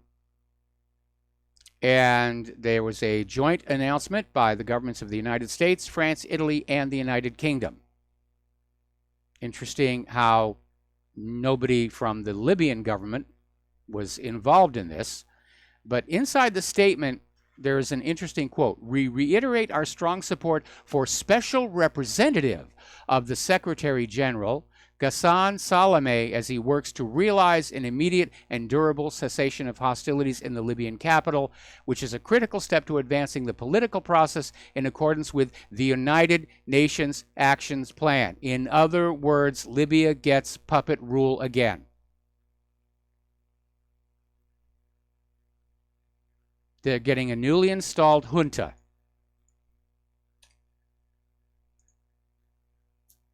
Now, there was supposed to be a peace conference up in Geneva about what's going on in Yemen, and Houthi representatives have been prevented from flying to Geneva. Now, these talks are sponsored by the United Nations, and the claim is the United Nations could not secure the required authorizations from the Saudi-led coalition, which controls Yemen's airspace. So what's going on here is they're going to have a peace conference without having the Houthis there, in which they'll say the war is going to be over and we're going to reinstall the puppet government the Houthis were trying to throw out, and all will be well. We are in a period of colonialism all over again. It's covert. We don't hoist the American flag over all these countries that we've conquered. But the real world results are the same. Impoverished people, natural resources stripped, exploitation.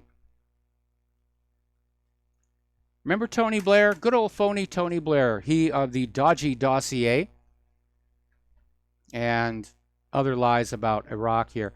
Apparently, his relationship with Saudi Arabia is now under scrutiny following revelations that the non-governmental organization set up under his name has received up to $12 million from Saudi Arabia. Now, $12 million buys a lot of cooperation and bias. So we're actually seeing vast amounts of money at war with each other here.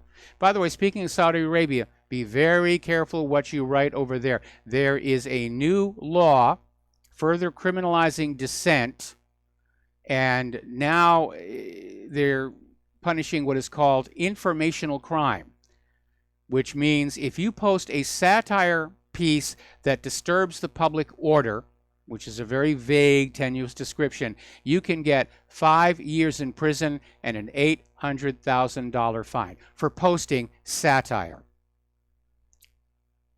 Remember when the United States used to actually stand for the Bill of Rights? And now here we're all buddy-buddy and friends with all these dictatorships all around the world? Because it makes money. And if it makes money, it's good. And if it doesn't make money, it's bad here. Over in China, a British amphibious assault vehicle, the HMS Albion, 22,000 tons, big ship, carrying a contingent of Royal Marines, sailed past one of the islands in the South China Sea, in the Paracels, and was confronted by Chinese ships saying, "You are in our territorial waters."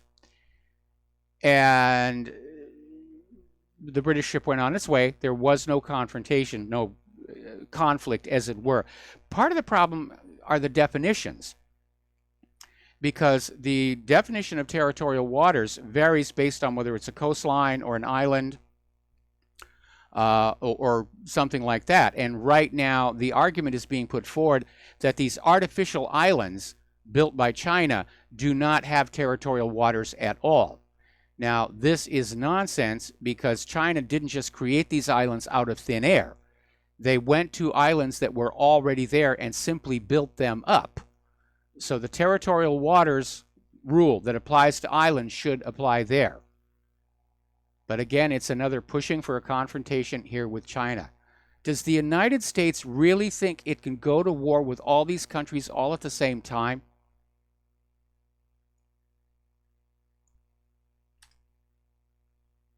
Now, up in North Korea, Kim Jong-un is vowing there will be a nuclear-free Korea. And he's coming up on another summit with South Korea. in which I'm willing to wager a jar of kimchi that they're talking about reunification. Now, this announcement, this recommitment to denuclearization is a major announcement because U.S. officials have been saying, no, it's not going to happen. North Korea is not doing enough. They're not doing it fast enough. And as we reported yesterday, the impasse is really the fact that North Korea feels they have already made a lot of concessions. They've shut down their nuclear test site. They've dismantled their rocket engine test stand. They've returned the remains of U.S. soldiers who were lost during the start of the Korean War. They're allowing people from South Korea to come visit family that they haven't seen in all these years of the war. And they're talking about opening up all the bridges and railroad lines across the DMZ. And they're waiting for the United States to demonstrate something in good faith. The U.S. hasn't. The U.S. is still running those military drills off the coast. The U.S. attitude seems to be, you give us everything we want, then we'll do something nice for you. And that is not going to sit well with the Asian mindset. Trump is getting bad advice on how to deal with these people. Or the advice he's getting is, who cares what their sensibilities are? Just bludgeon them into doing what we want here. One of the big sticking points that North Korea really wants, and this is hanging it up, is the North Koreans want a formal end to the Korea War. They want a peace declaration. South Korea is fully on board with this. South Korea and North Korea want to formally end the Korean War. It is the United States that is resisting this. And you know why? Because the instant there's a peace deal, the United States has to acknowledge they didn't win that war. And they don't want to do that. They want to save face. They'd rather have a whole new Korean War than admit that they botched up the first one. We'll be right back after these few words.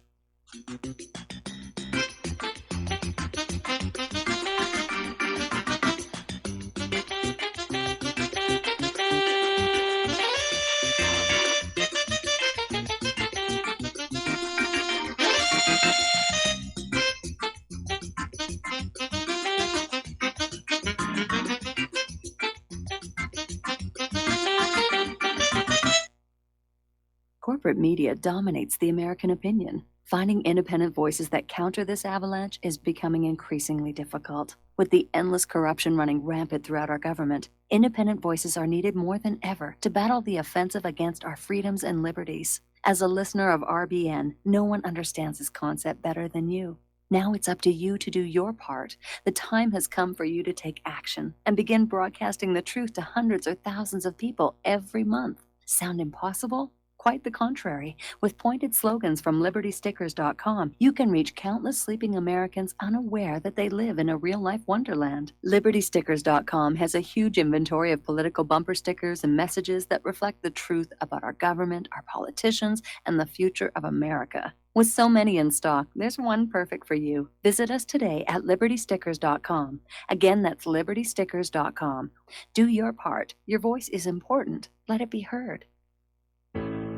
Do you or someone you know suffer from chest pain, blood pressure, cholesterol, or irregular heartbeat? Are you looking for a more natural solution to overcome these health challenges? You hear the ads all the time. If this stuff's so good, why doesn't my doctor prescribe it? That's easy. Doctors are not trained in natural medicine. Extendivite Heart Tonic does want you to be as healthy as you can be, and it really works. Take Extendivite for 6 months and your doctor will say, I don't know what you're doing, but don't stop. It's working for you. Get the dependability of Extendivite. Just see how you feel in 6 months. A 2-month supply of either capsules or liquid is only $69.95 plus shipping and handling. Call 1-877-928-8822. That's 1-877-928-8822 or visit heartdrop.com. Extend your life with Extendovite. I'm getting older and noticing that my body just doesn't work as well as it used to. So I like to keep fit as possible by hitting the gym a few times a week. Recently, I started having a nagging bicep pain, and it got so bad I couldn't even lift the weights. When I was complaining about it to a friend, he told me about Angioprim. He said chelation helps remove toxins, heavy metals, and cholesterol in veins and arteries that may cause blockages. You know, after just 1 week of taking Angioprim, the pain was gone, and now I'm back in the gym full strength. Scientific research proves the active ingredient in Angioprim has superior oral chelation action that helps promote cardiovascular health. So to learn more, go to angioprim.com. That's ANGIOPRIM.com, or talk to a trained consultant. Call Angioprim toll free at 877-882-7221. You'll feel better with more energy. Call 877-882-7221 or go to the website angioprim.com.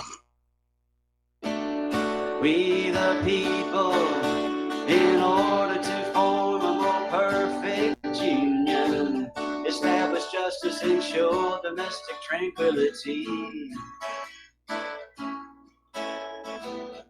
provide for the common defense, promote the general welfare, and secure the blessings of liberty to ourselves And aloha, America. Welcome back to our show here. So let's turn to the domestic politics, and boy, we're way behind on the talking points here.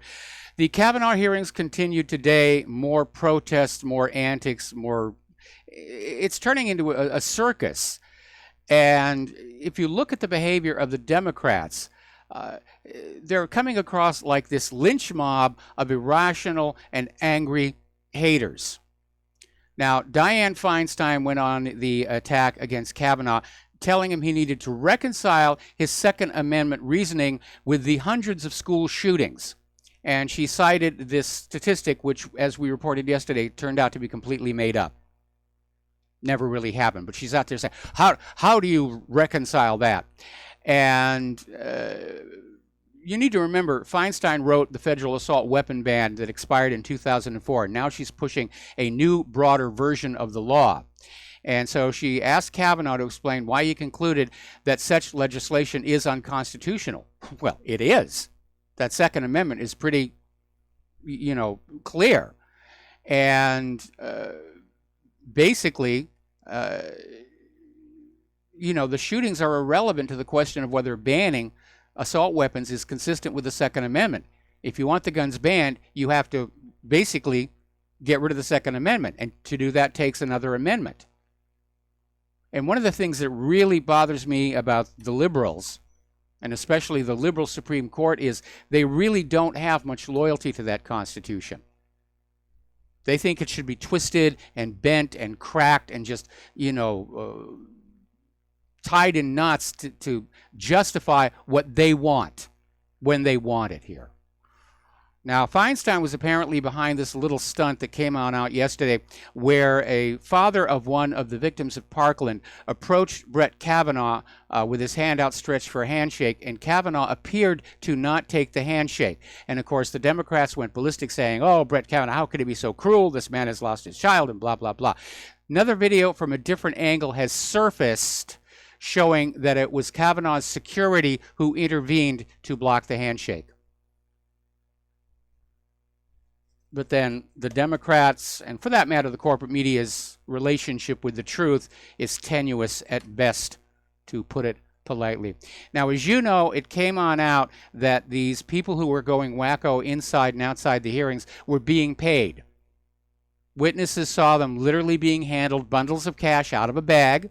And it was even caught on both photo and video. And internet sleuths identified the man who was handing out the cash. He works for a Soros-funded organization. Just unbridled corruption going on here. Now, Cher has stepped out into the limelight again, saying that our lives will never be the same if blank train wreck Kavanaugh is confirmed. And she came on out claiming that if Kavanaugh is confirmed, it would lead to the repression of LGBT people, an overturn of Roe versus Wade, people of color losing the right to vote, and a situation where Trump would have immunity from criminal prosecution. Now, the one that really stands out is people of color losing the right to vote. Is she talking about the American black population losing the right to vote, or is she talking about the illegal immigrants who are also people of color the Democrats depend on to win in November? All right, so we're going to take a break for station identification, and we'll be back with more news.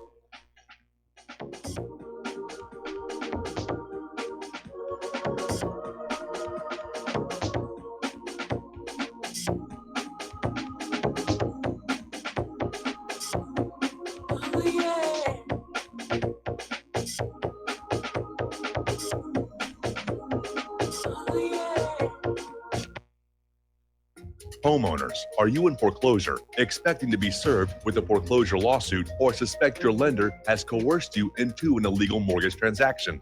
A huge number of mortgages made in the last 10 years have legal issues and are possibly defective. State laws and the U.S. Supreme Court have upheld that defective mortgage documents are grounds for foreclosure defense and for counterclaims in favor of the homeowner. If your mortgage has been sold or assigned since closing the loan, it may be defective and you may be paying the wrong party, and the lender may not have standing or the right to foreclose or collect payments under the law. If you would like to know if your mortgage is legal or not, or know if you are paying the right party, we can help. Our initial consultations are free of charge. We are not attorneys. We are legal researchers and work closely with experienced lawyers who know how to help you find the evidence to help you keep your home. Call toll free 1-855-2-KEEP-IT. That's 1-855-2-KEEP-IT today.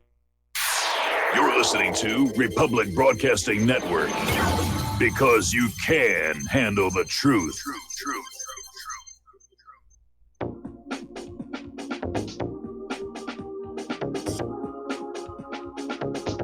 What really happened with your host, Mike Rivero. The history the government hopes you never learn. Here is your host, Michael Rivero. And aloha, America. Welcome back to our show, hour number 3. And getting on back to that statistic that Dianne Feinstein was wagging in front of Kavanaugh's nose here. The U.S. Department of Education falsely reported 235 school shootings in 2015 and 2016. And somebody went back and they double-checked the way NPR did with the more recent figures. And what they found out, there were only 29. It's all a fake. It's all a fake to push the gun grabber agenda. Now, obviously, Donald Trump is very angry over people who spoke out of turn, both to Woodward and this anonymous New York Times opinion piece. And he's got every right to be angry. He's the aggrieved party here. And for anybody to be talking out of turn, to be leaking, it's disrespectful and it's unprofessional. And I understand Washington, D.C. lives on leaks. Leaks are the coin of the realm. If you want a nice dinner, you leak something to pay for it. And Trump is asking his aides that he trusts to try and discover who was leaking private White House conversations to Woodward. And they're pushing him into a Nixon situation. Nixon had the same problem. He had leaks all over the place. That was what his plumber squad was about. That eventually became the dirty trick squad for his second run for the office during Watergate. But originally, it was an anti-leak squad codenamed the Plumbers. And Trump needs one right now. Now, I do not see the timing of the Woodward book and that Washington Post op-ed as a coincidence. I'm starting to think this is a psych war against Donald Trump. To get him angry, to get him to lose his focus on what's going on, to basically get the entire White House staff suspicious, angry, pointing fingers at each other, to keep them confused and turmoil here. Now, Trump is urging the New York Times to reveal its White House resistance insider, and basically hinted that it might actually be phony, which is what I think there's a good case for that. So Trump came on out and saying, you know, that this anonymous person is gutless, and if they actually do exist, the New York Times must, for national security purposes, turn him or her over to the government at once. Now, of course, the New York Times will say, well, we have to protect our sources, First Amendment, blah, blah, blah, blah, blah. But everybody's speculating about what's going on, and that may be the goal of the psyop, is to get us all wondering, who are these anonymous sources, so we're not paying attention elsewhere. So we have to be very careful. So, story coming out of the Political Insider, where they're out there saying, what do we know about the anonymous anti-Trump op-ed writer? And there really wasn't much within the op-ed that was going to give it away, except the word lodestone, which apparently is a word that Mike Pence likes to use a lot, but then so do I. He's already denied he wrote it. In fact, pretty much everybody in the White House is saying, no, they didn't write it. Of course, they'd be foolish to admit it if they did. They'd be shown the door. But again, I'm starting to have a suspicion that the New York Times just made this up out of thin air to sow suspicion and distrust within the White House staff. That this anonymous op-ed and the two more that have now come forward saying, yes, there's a massive resistance inside the White House. I think it's a psych operation against Donald Trump. And I think taking this story at face value, Trump is fully justified in just cleaning out the White House staff of everybody that he's not sure he can 100% trust. Just get them out. They're not under contract. They don't have a union. Trump has the authority to fire them at his discretion. And yes, everybody's going to say, oh, bad Trump, he's being paranoid. But no, look what's happening at the New York Times. Look what's happening with Woodward's. He's under constant attack. If he's not paranoid by now, he's got every reason to be. So as I said before, Mike Pence has already gone on record saying that no, he didn't write the resistance op-ed. But again, apparently over at Axios, two more anonymous White House officials confirmed they're sabotaging Trump. It's time to put on those brass knuckles there. Those presidential brass knuckles. Now, another story coming on out. This is from Roger Stone. And he's basically saying that, Bob Woodward has been portrayed as this crusading journalist. But the fact of the matter is he's been caught lying many times in his career and basically serving propaganda interests. And as I mentioned yesterday, the reason Woodward and Bernstein and the Washington Post went after Nixon was because Nixon was becoming a threat to the war machine. He wanted to end the war in Vietnam. He'd gone to China and opened it up for trade, which ended the need for a Cold War against China. And then he went to Moscow and he basically started the process that led to détente, which ended the need for a constant Cold War against Russia. And that's the reason Nixon had to be gotten rid of. But it was too soon after Kennedy, so they had to find a more subtle way to get rid of him, and Bob Woodward appears to have been right at the heart of it. We're going to do a shout out to our on-air affiliates who are just now rejoining our network here. And over at Robert Mueller, they're getting ready to issue a final report. They have no indictments against Trump. They have actually no evidence against regarding Russian collusion. They have a lot of rumor and innuendo. And Mueller apparently wants to just go ahead and make that public so the Democrats can grab it and say this is grounds for impeachment, even though there's nothing impeachable in it. But there is a little bit of a roadblock because there's a court case stemming from the apparent murder of a Columbia University professor 60 years ago.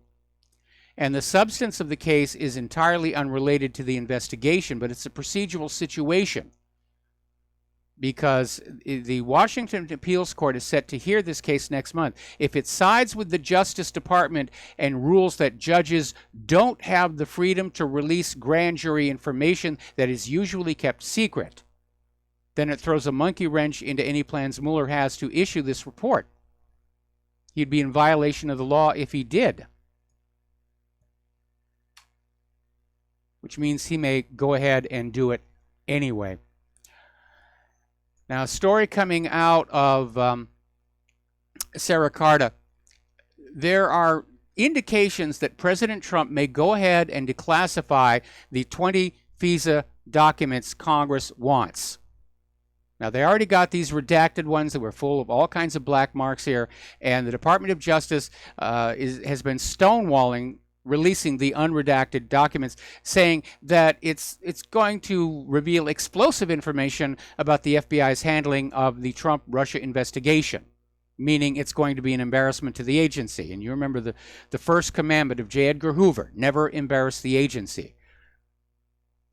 But it looks like Trump may resist that pressure from the Department of Justice and may declassify those documents. And it will be interesting to see what is in those as well here.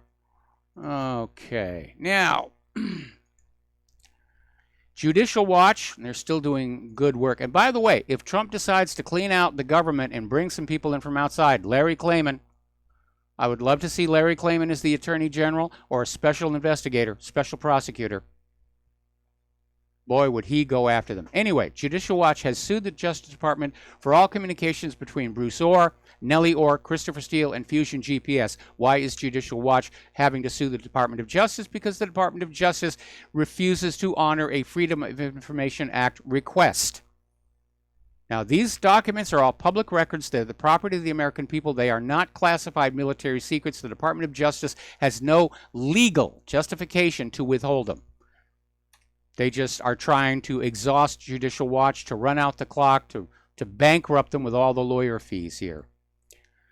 Now, Abby Martin has stepped on out to talk about this campaign of censorship and intimidation against the independent media, saying that basically corporate media is trying to curate our reality. I love that expression. They want to curate the reality. This is what we think you should think reality is.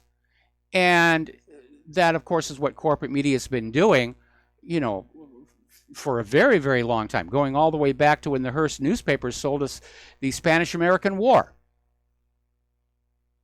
But in the age of the internet and the independent media, they can't do that anymore. And they're just now realizing that, so they're going on the warpath. They're going on the assault here.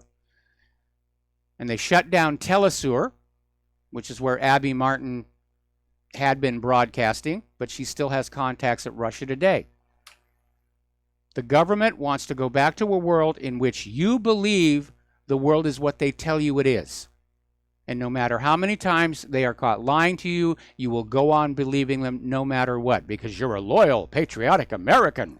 And loyal, patriotic Americans never think. They never use their brains. They just believe as they're told to believe here. As you know, the chief executives of the social media have been testifying before Congress. And apparently, Google's senior executive didn't even bother showing up. But Twitter chief executive Jack Dorsey told U.S. lawmakers the company's algorithms have not always been impartial. He said the platform unfairly reduced the visibility of 600,000 accounts, including some members of Congress. But he was unable to say whether they were Republican or Democrat or both. Now, several Republicans, including Trump, have accused Twitter of bias, which the company denies. And Dorsey was saying Twitter does not use political ideology to make any decisions. However, he says the company does make occasional mistakes. See, we're not really biased. It was just an honest error here. And let's see. Twitter, I think, has just banned InfoWars and Alex Jones. And I'm sure it's just a simple error. Yeah, Twitter bans Alex Jones and InfoWars. But there's no political bias. It's a mistake. They 3 strikes and he's out here. Now, Freedom Watch, this is Larry Klayman's outfit. After he left Judicial Watch and he moved down to Florida and he started a new organization, Freedom Watch, he has filed a class action lawsuit against Google, Facebook, Twitter, and Apple for conspiring to limit advocacy by conservatives and those who support President Donald Trump.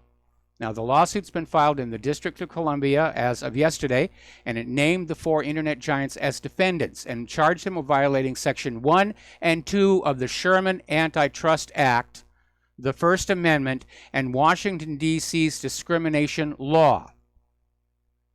And Freedom Watch is also accusing the internet entities of working with corporate media, including CNN and MSNBC, the New York Times, and the Washington Post, to intentionally suppress politically conservative content in order to take down Trump and his administration. Now, that is actually a soft coup d'etat in progress, is what they're trying to do. And if they fail, there'll be a hard coup d'etat. But Facebook is paying a price for this. A recent poll has found 44% of Americans between the ages of 18 and 27 have deleted the Facebook application. This is coming from Pew Research Center. And apparently 54% of Facebook users, ages 18 and older, have adjusted their privacy settings. So I got emails from people saying, why isn't YouTube and Twitter and Facebook banning you? It's because I don't use them. I stopped using them first of the year. I'm probably not big enough to be an annoyance anyway. All right. Remember the Pentagon Papers? That whistleblower, Daniel Ellsberg, is saying that Julian Assange cannot be prosecuted under the Espionage Act because he is a journalist. Well, he's not exactly accurate. If Assange committed an act of espionage, being a journalist would not protect him. And there are a lot of espionage assets who are covered as journalists. That's a very, very common thing. But here is the way the law works. There is no journalism exception under Title 18. Assange's best defense is that he himself did not steal or copy the information.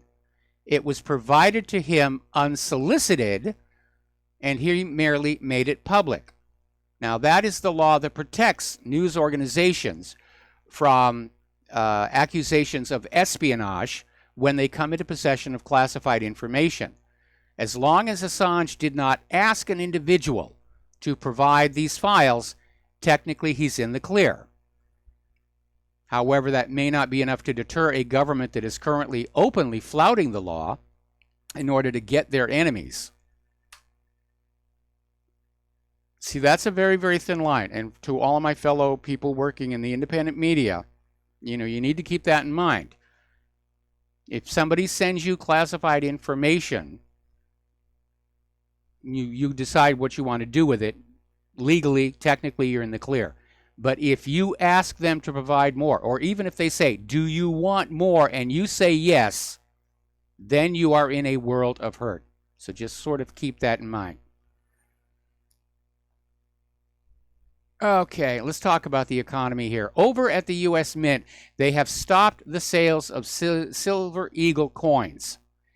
And they've already informed some of their larger authorized dealers they're sold out. And they're only going to fill their current orders until further notice. Now, according to U.S. law 31 U.S.C. 5112E, the Mint must make silver coins available in sufficient quantities to meet demand no matter what the cost. What seems to be going on here is, first of all, people are getting into metals, which is a very smart thing to be doing. And two, the Mint may actually be out of silver. And if they start trying to buy a lot of silver, that's going to trip the prices up. That is going to trigger another buying frenzy. So they're just going to say, no, no more. We're not going to do that here.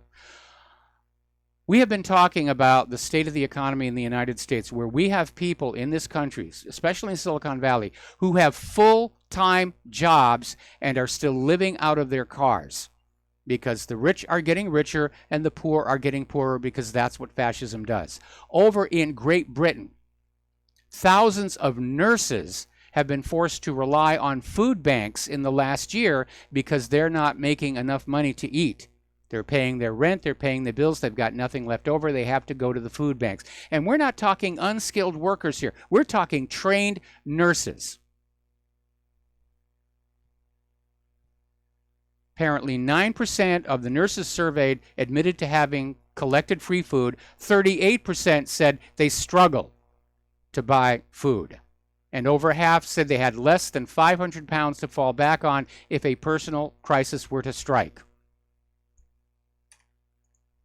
It's all over the world. The money is all up at the top. It's all being spent on war. And you know the real problem with the spending on the war? The money, you might as well throw it into a fire. You make something a weapon, it blows up, it blows something else up. The money is gone, the material is gone. There's nothing left.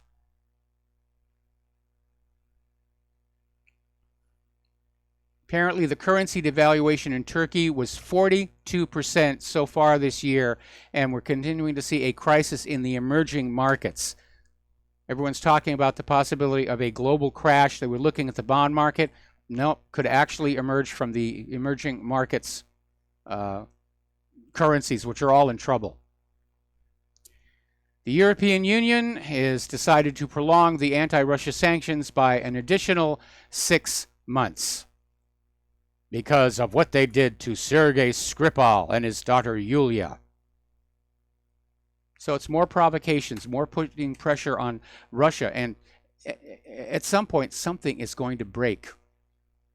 Something is really going to break. Putin is now facing pressure from his own people that he's got to stand up for Russia's interests more.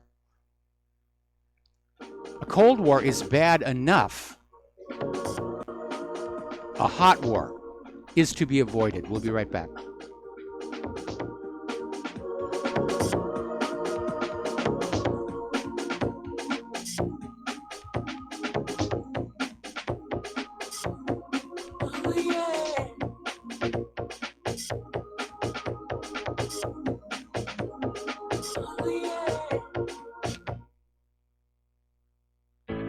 Many people write us about their experience with Extendivite.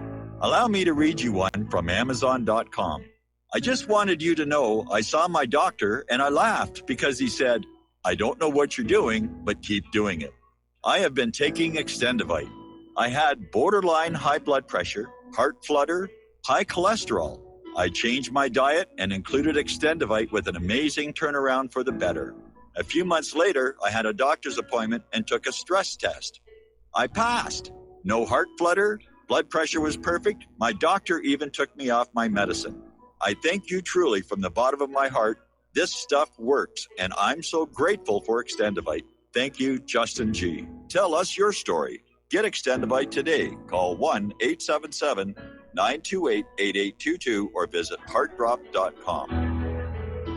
Extend your life with Extendivite. Folks, we're living in a world the likes of which we've never perceived any clearer than we do now. The plan for global governance has been in the works for generations and would have likely been achieved by now, but for the fact that the globalists left open their Achilles heel. With all their tools, Federal Reserve System, fiat currency, no child left behind, and then Common Core education introduced to our schools to dumb us down, vaccines, pharmaceuticals to lobotomize us, GMO foods, insertion of compromised or bought and paid for politicians, judges, mainstream media propaganda, all pieced together like a puzzle designed to ultimately bring the world under submission. But with all their strategy, they forgot one thing: knowledge. And knowledge is power. With knowledge, their bombardment is nullified. Folks, with that, as brilliant and knowledgeable as you've become, among the wisest audience of any radio audience in the world, and you are, I want you to take a moment to reflect and ask yourself, how much of that knowledge did I obtain from Republic Broadcasting Network? How high has my consciousness been raised since I've been a listener? How fast am I now able to discriminate truth from fake news by being a Republic Broadcasting listener?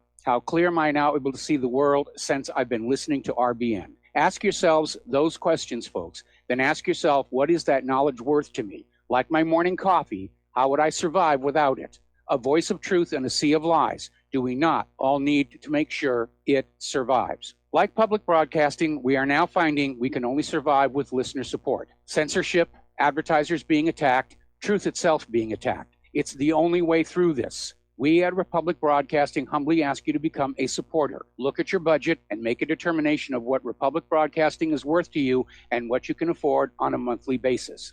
Go to republicbroadcasting.org and pledge 20, 30, 40, 50, if possible, 100 a month or more if it's affordable. click the donate button and become a regular monthly donor. Assure both us and yourself that Republic Broadcasting Truth will continue to flow like that morning coffee. The network thanks you.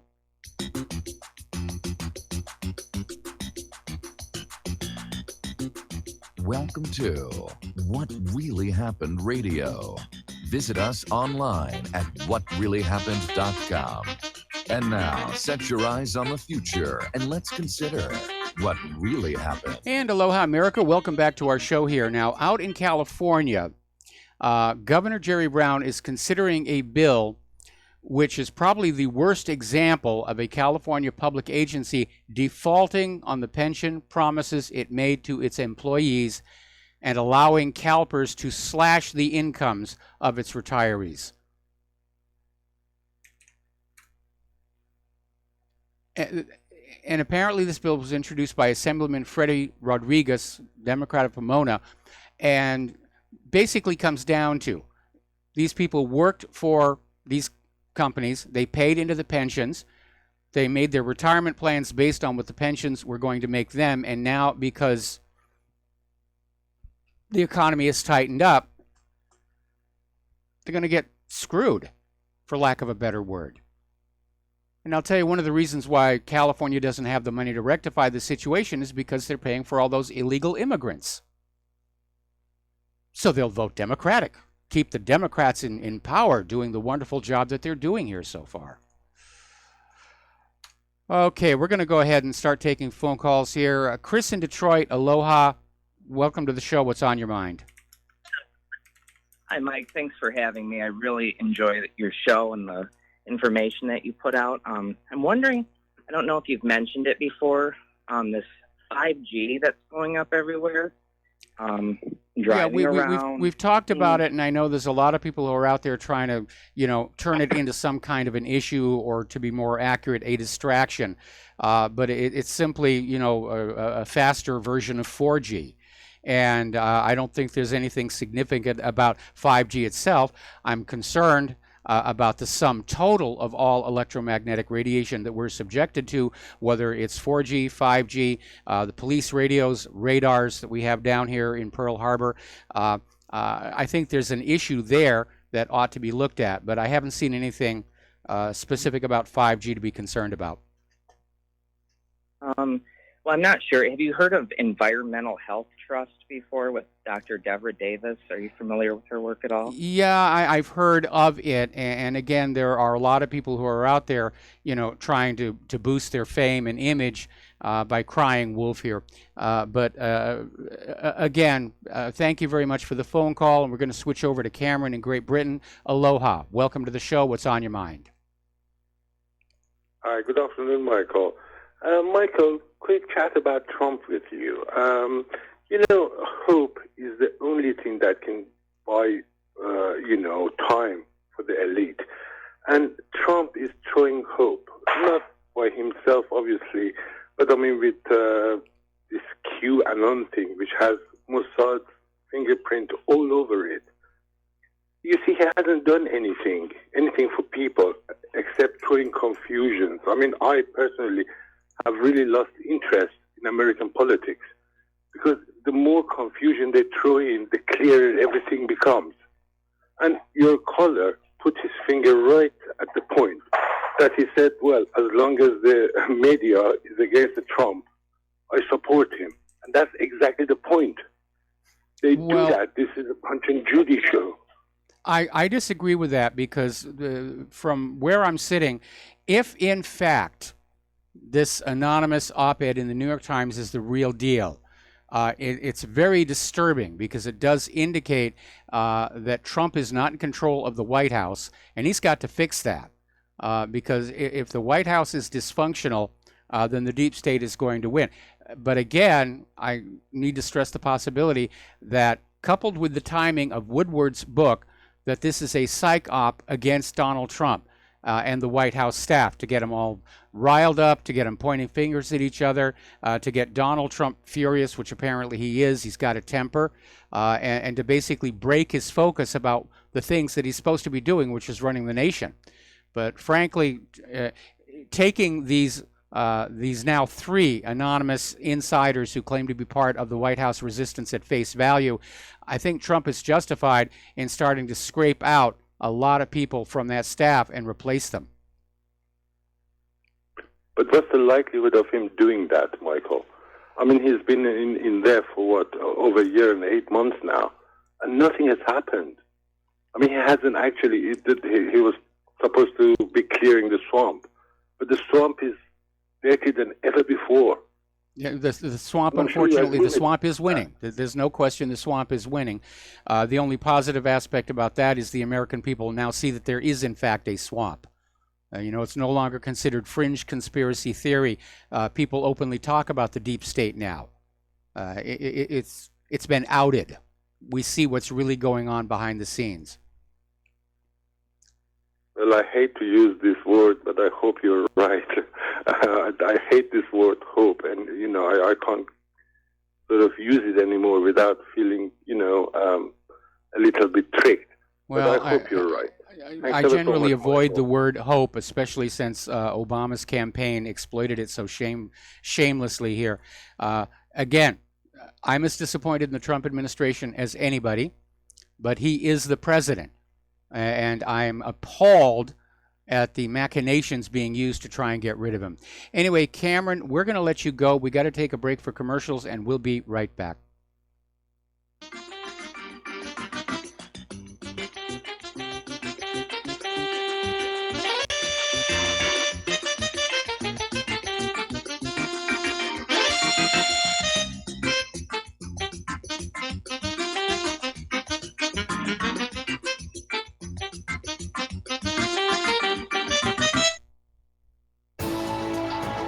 You are tuned in to the Republic Broadcasting Network.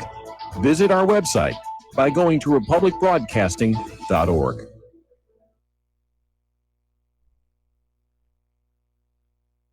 Hi, folks. CBD is the home run hitter for health right now. Why, you ask? Because of what it does for the body. Unfortunately, I can't tell you all about the benefit. There's reasons. Do your due diligence and log on to ancientlifeoil.com. That's ancientlifeoil.com. Ancient Life Oil uses organic ingredients and is blended in coconut oil for some of the best benefits. Legal in 50 states and non-psychoactive. Log on to ancientlifeoil.com. That's ancientlifeoil.com. Do you worry a lot? Whether you're a college student, busy professional, parent, or grandparent, ongoing stress and elevated levels of the stress hormone cortisol can rob your memory, your health, and your future. Now you can combat the effects of stress and anxiety while improving your memory and recall at the same time with the dietary supplement Calm and Clever. Studies show that the ingredients in Calm and Clever reduce cortisol by as much as 30% in 1 to 2 weeks. Call 1-800-758-8746 or calmandclever.com. Corporate media dominates the American opinion. Finding independent voices that counter this avalanche is becoming increasingly difficult. With the endless corruption running rampant throughout our government, independent voices are needed more than ever to battle the offensive against our freedoms and liberties. As a listener of RBN, no one understands this concept better than you. Now it's up to you to do your part. The time has come for you to take action and begin broadcasting the truth to hundreds or thousands of people every month. Sound impossible? Quite the contrary. With pointed slogans from LibertyStickers.com, you can reach countless sleeping Americans unaware that they live in a real-life wonderland. LibertyStickers.com has a huge inventory of political bumper stickers and messages that reflect the truth about our government, our politicians, and the future of America. With so many in stock, there's one perfect for you. Visit us today at LibertyStickers.com. Again, that's LibertyStickers.com. Do your part. Your voice is important. Let it be heard. Extendivite really works. Just listen to what some people have to say. About 6 months ago, my wife bought Extendivite. She didn't tell me she was giving it to me. So after about 3 days, I said, maybe the weather's changed or something. I said, my legs feel really good. And she goes, well, I've been giving you this stuff, and it was the Extendivite. And you know that I'm about 75% better. I can actually climb stairs now and I can get up out of chairs. I can even get down and, I have to work under a table or a computer table and work on a computer. I can actually get back up off the floor. You know what? It's an amazing product. I didn't think anything short of having surgery was going to help. Extendivite is only $69.95 for a 2-month supply of either capsules or liquid. Call now. That's 1-877-928-8822 or visit heartdrop.com. Extend your life with Extendovite. Some are maxed out all their credit cards. Some are working 2 jobs and living in cars. Minimum wage won't pay for a roof, won't pay for a drink. If you gotta have proof, just try it yourself, Mr. CEO. See how far 5.15 an hour will go. Take a part-time job at one of your stores. I bet you can't make it here anymore. And aloha, America. Welcome back to our show. And we got a bunch of callers waiting on the line, but I really have got some news stories I need to get out first before we run out of time. First of all, according to Western Journalism Center, apparently there is now a $50,000 reward for the identity of the person who claimed to be a high-ranking member of Trump's administration who wrote that anonymous op-ed for the New York Times and claimed they were working to actively protect the country from some of the president's actions. So, $50,000. Wow, $50,000. Oh, man, if I knew the identity, I'd go for that. $50,000, I could overhaul this studio and then some here. The other story I wanted to get into, this is just a little bizarre here. Let me skip on down to this. The other day, we were talking about this plane that came from the Emirates and was stopped at New York's John F. Kennedy Airport with all kinds of sick travelers. And I was saying because of the speed with which they became sick, might have been food poisoning. Well, it turns out it isn't. And the passengers on board are saying that at the Dubai airport, passengers who were obviously already ill, coughing, deep phlegm, were allowed onto the airplane. And those people who are not sick are wondering if they're going to. Because, those little airplanes, those cabins, those are almost perfect environments to share germs and viruses with each other. The air is constantly recirculating, and yes, they're bringing in new air from outside and heating it to keep the oxygen levels up. But it's very easy to pass illnesses around inside those cabins. So with that in mind, all of a sudden, there's another story that came out on a flight from Algeria to France, which may have been infected with cholera.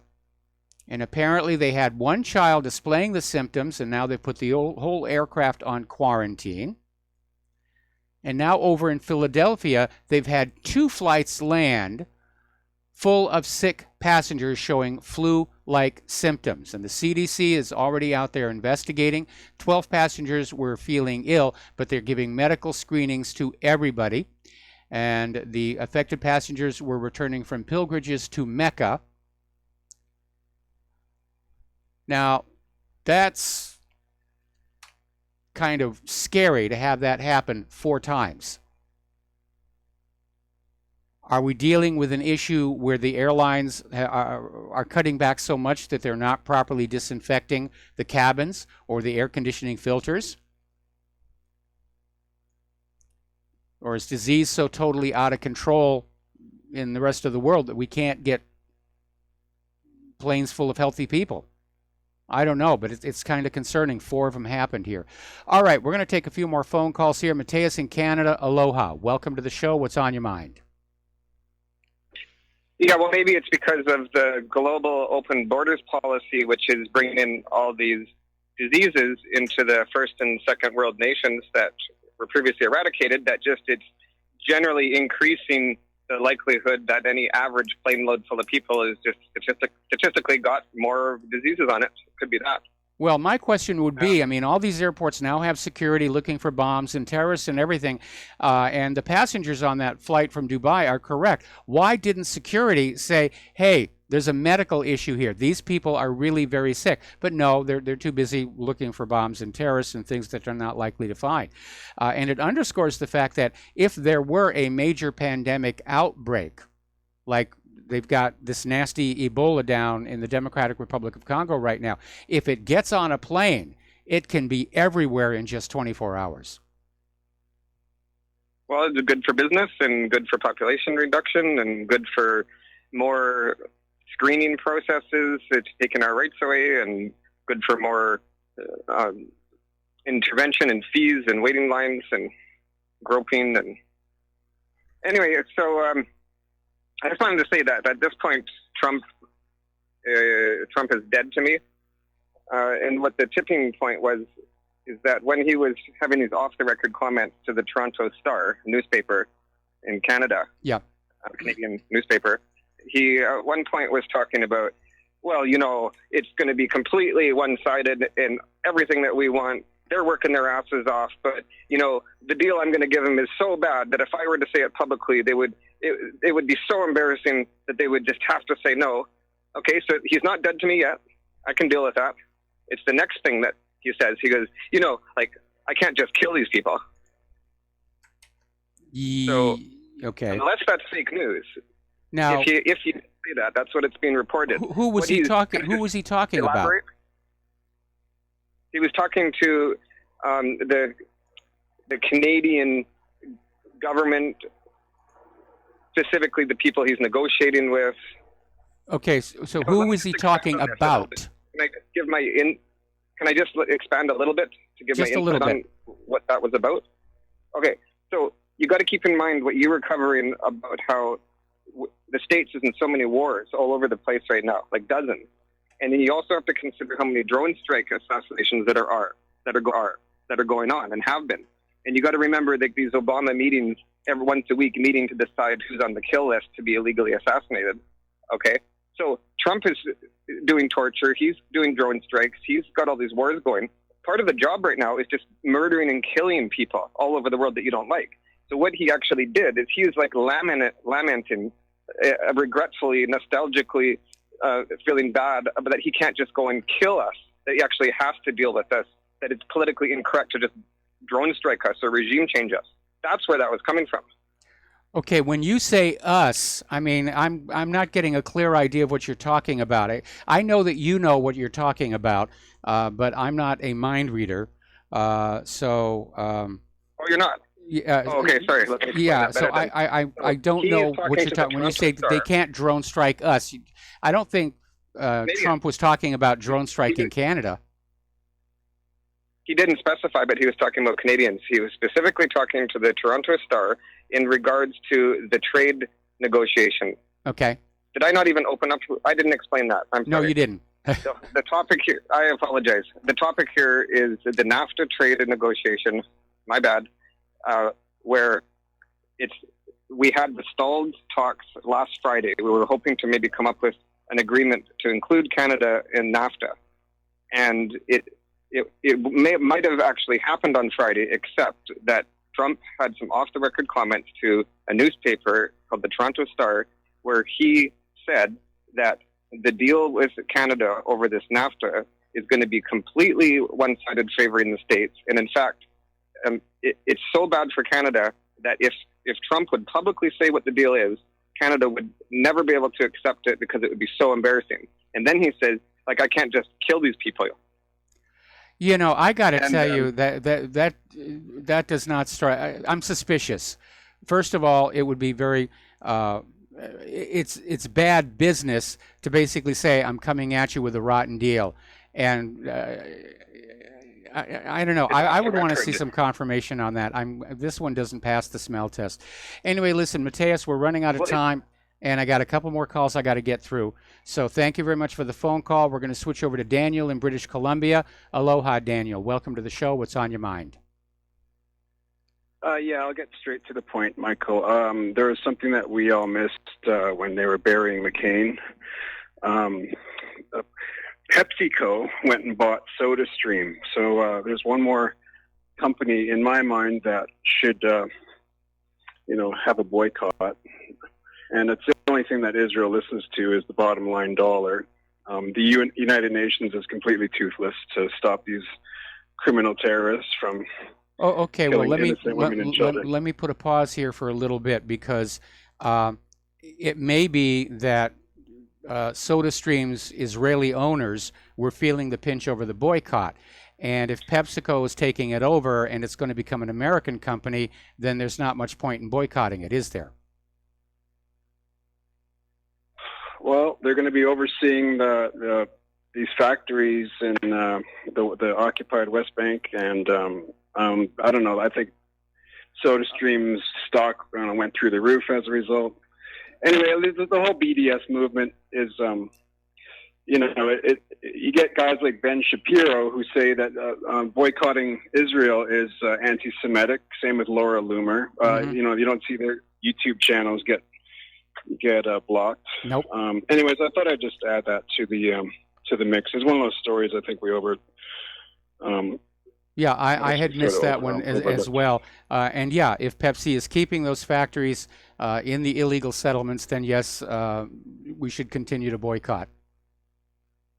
Yeah. Well, there's Lay's potato chips is owned by PepsiCo, Tropicana orange juice, Quaker Oats, Cheetos, Aquafina water, Frito-Lay. I'll leave you with that. Anyways, good show. Thanks a lot. All right, thanks an awful lot. We're going to take one more phone call, and that's going to be from Dustin in New Jersey. Aloha, Dustin. Welcome to the show. What's on your mind? SodaStream had to be bought because they're not doing too well from the boycott, so they are lucky to get sold, like whatever they're going to do with that company. I don't know anybody who has SodaStream anymore, so they were on its ropes anyway. Mike, well, did you hear what Nikki... Hang on. Oh, okay. Dustin. Okay. This is not the first time a product like that has been tried.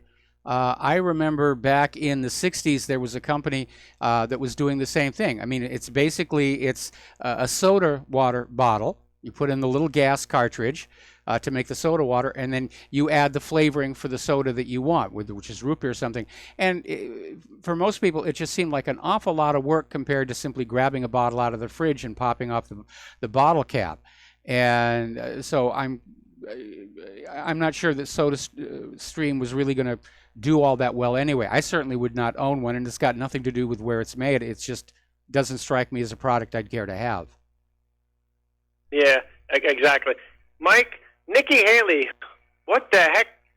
Russia should scare everybody to the bone, she says. I mean, do you actually think Trump told her to say that? You know what I mean? Mike, this Bob Woodward thing, yeah, this could be just, disinformation warfare, because that's what it's all about, disinformation. Yeah. But, Mike, can I ask you a hypothetical? What happens if Mike Pence is the one leaking this stuff? How do you get rid of him? You know what I mean? Because I don't like Mike Pence at all. I think he's a stiff establishment creepo. I just don't like the way he looks. I just don't like him. He looks like he's part of the establishment. You can't get away from that. But I mean, if he's the leaker per se, how do you stop it then? Okay. Well, in that case, Trump would have to. Pence would have to be impeached. Trump can't fire him. He would have to be impeached. But one thing Trump could do was basically ban him from the White House and say, look, you've got a very nice vice president residence over there at the Naval Observatory. You can play with the telescopes at night, and you can still go on out on Air Force 2 and do your official functions, but you're not going to be in the White House any longer. But again, I think Mike Pence wouldn't do this because he knows if he just sits still and does nothing, there's a very good chance he's going to become the president. And I don't think he would risk that by taking an overt action that could come back to haunt him somewhere down the road. And it doesn't mean that some of his associates aren't doing this kind of thing. But again, if it's taken at face value that there really is this anti-Trump resistance inside the White House, it reveals a White House that's in turmoil and dysfunctional, and Trump ought to just fire the lot of them and start all over again. If, on the other hand, my theory is right, and this is a psychological operation targeting the president and the White House staff, then that is a very, very serious development. It actually is the beginning of a coup d'etat. Yeah, because you're sowing discontent inside the White House where people will be looking at each other.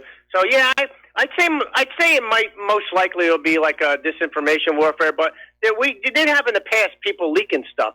So, and there is a deep state, and there is anti-Trumpers per se, and there's a lot of shenanigans going on. And Mike, the Syrian army is going to be going. I mean, they're in the outskirts of Idlib, but they're going in soon. So there's going to have to be a false flag coming up in the next, I'd say, in less than 2 weeks. There's got to be. I mean, there's just too much of it coming out.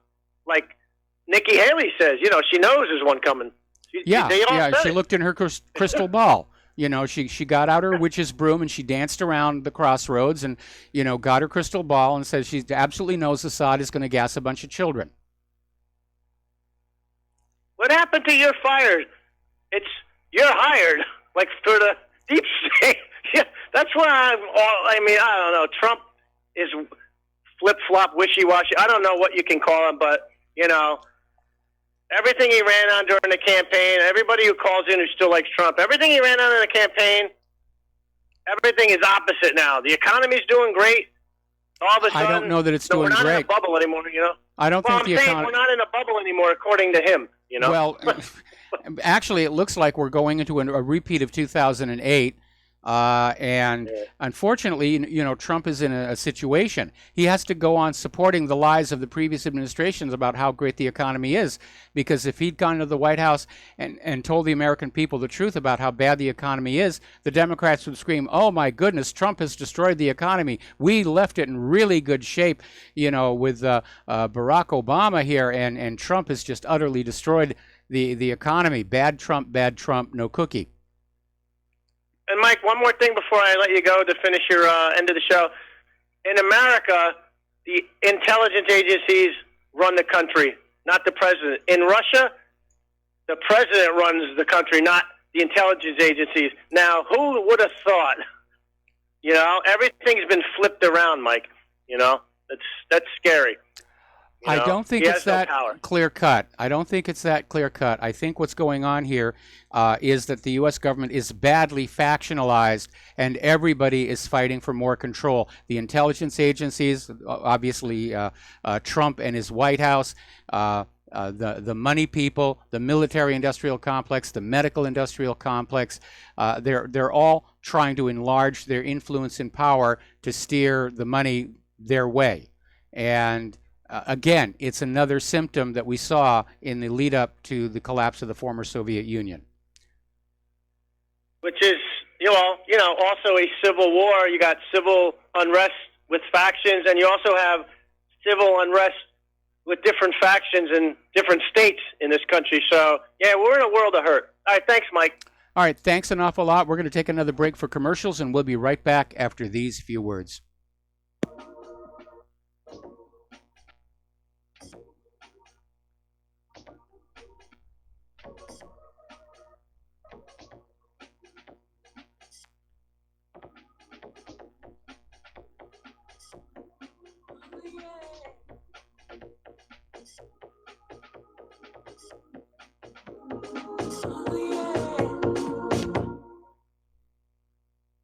Homeowners, if your lender has gone out of business or sold your transaction to another lender or servicer, you may be the victim of a wrongful foreclosure, resulting in the loss of your home. If you've already lost your home, are in foreclosure, or even in good standing, you can challenge the mortgage transaction's illegal issue, and your property can be restored to you, and your foreclosure can be stopped or reversed, and the mortgage transaction declared unenforceable. State laws, U.S. title codes, the Uniform Commercial Codes, and U.S. Supreme Court rulings have upheld that defective mortgage documentations can reverse or stop foreclosures and enforce property title claims in favor of the homeowner. We are having successes in stopping the process of foreclosure, the enforcement of the foreclosure judgments, the sale of property, and evictions after the sale. We are not attorneys, and we don't give legal advice. We are a professional team of legal researchers, providing forensic mortgage audits and expert witnesses. We have the knowledge to produce the evidence and enforce laws regarding your legal issues. We've been in business for 12 years without a complaint. Consultations are free, and we provide a free title search to confirm if your mortgage has legal defects. Please call 855-253-3748. 855, keep it today. Without the right accessories, any guy can be off the mark. Whether you've invested thousands in your arsenal or you own a single trusted firearm, a visit to AROutfitting.com is in order. It's one of the finest online selections of tactical optics and AR parts and add-ons, like EOTech, quick target acquisition with no peripheral loss. Browse the full range of Nikon scopes and binoculars. Airoutfitting.com can illuminate your world with Streamlight gun-mounted lights from keychain to large handhelds up to 1,100 lumens. Find some stability with Battenfield Tactical Bipods. Airoutfitting.com has CMMG gun parts, barrels, assemblies, handguards, part kits, and more. Plus mag-full clips and magazines. I know I've got you excited, so take a breath. Head to Airoutfitting.com. The site's super easy to navigate and features a ton of technical info, including links to manuals. We also welcome vendor and manufacturer inquiries. Remember, if you don't see it, we can get it at AROutfitting.com. Do you or a loved one suffer migraine headaches? Listen to what scientist Kurt Hendricks has to say. 35 million people in the United States suffer with debilitating migraines. If you or a loved one are one of them, you need to know about MigraLief. Hi, I'm Kurt Hendricks, the scientist that formulated and patented the MigraLief migraine formula. MigraLief is a non-prescription dietary supplement recommended by neurologists, pharmacists, and pediatricians to address nutritional deficiencies in both adults and children over 2 with migraines. Try MigraLief for 3 months and see the powerful difference it can make in your life, or get your money back, no questions asked. Go to MIG911.com or call 800-MIG-7354. You can change your life today. So if you suffer from migraines, don't wait. Call 800-MIG-7354. That's 800-MIG-7354 or visit MIG911.com. We will not go down in the night without a fight. You can burn up our mosques and our homes and our schools, but our spirit will never die. We will not go down in Gaza tonight. And aloha, America. Welcome back to our show. Last segment of our program today here, and a couple of stories that we have to see the show out. Sarah Sanders has tweeted out the opinion desk phone number for the New York Times for anybody, and she means anybody, who wants to call and ask about the, quote, gutless loser, end quote, behind this anonymous op-ed that claims to be part of the White House resistance. And I imagine that their phones are going to be ringing off the hook, because there's a lot of people who are very angry about this. And again, I think this is a psyop against the White House and Donald Trump. I don't think it's real. I think it's more New York Times just making up stuff here, working together with Bob Woodward to just try and rattle the president, keep him angry, keep him off focus, keep him off balance, while they close in for the kill with the Mueller investigation. Interestingly enough, Bono has this non-governmental organization called One. And they're now putting out the idea that African migrants are needed in Europe because the African migrants are full of youthful energy, and they're going to be needed to replace senile, aging Europeans. So they're fully on board with this open borders, bring in the refugees thing. I have another idea. How about we replace the senile, aging Europeans with young, energetic Europeans? That's the way it's normally supposed to work. What's wrong with that? Why is that not an acceptable solution? So, little thing out there. Nike is in big trouble over this Kaepernick partnership. They went ahead and doubled down with billboards and a TV commercial today, and their favorability poll numbers have crashed 34%. Trump is out there on the warpath saying Nike is feeling the anger and starting to feel the boycotts because they're disrespecting the flag. And it shows what happens when corporations decide they're going to be political. They've lost a huge amount of their value on the stock market. Their investors are getting very, very nervous. We're seeing more and more people who are destroying their sports gear with the Nike brand and posting it to Twitter. I think they ought to just tear off the little swoosh and donate the clothing to the homeless if they want to here. And having learned nothing from the disaster that is befalling Nike, San Francisco's Levi Strauss is taking an anti-gun stance. Now, Levi Strauss makes blue jeans. They make clothes. They don't make guns.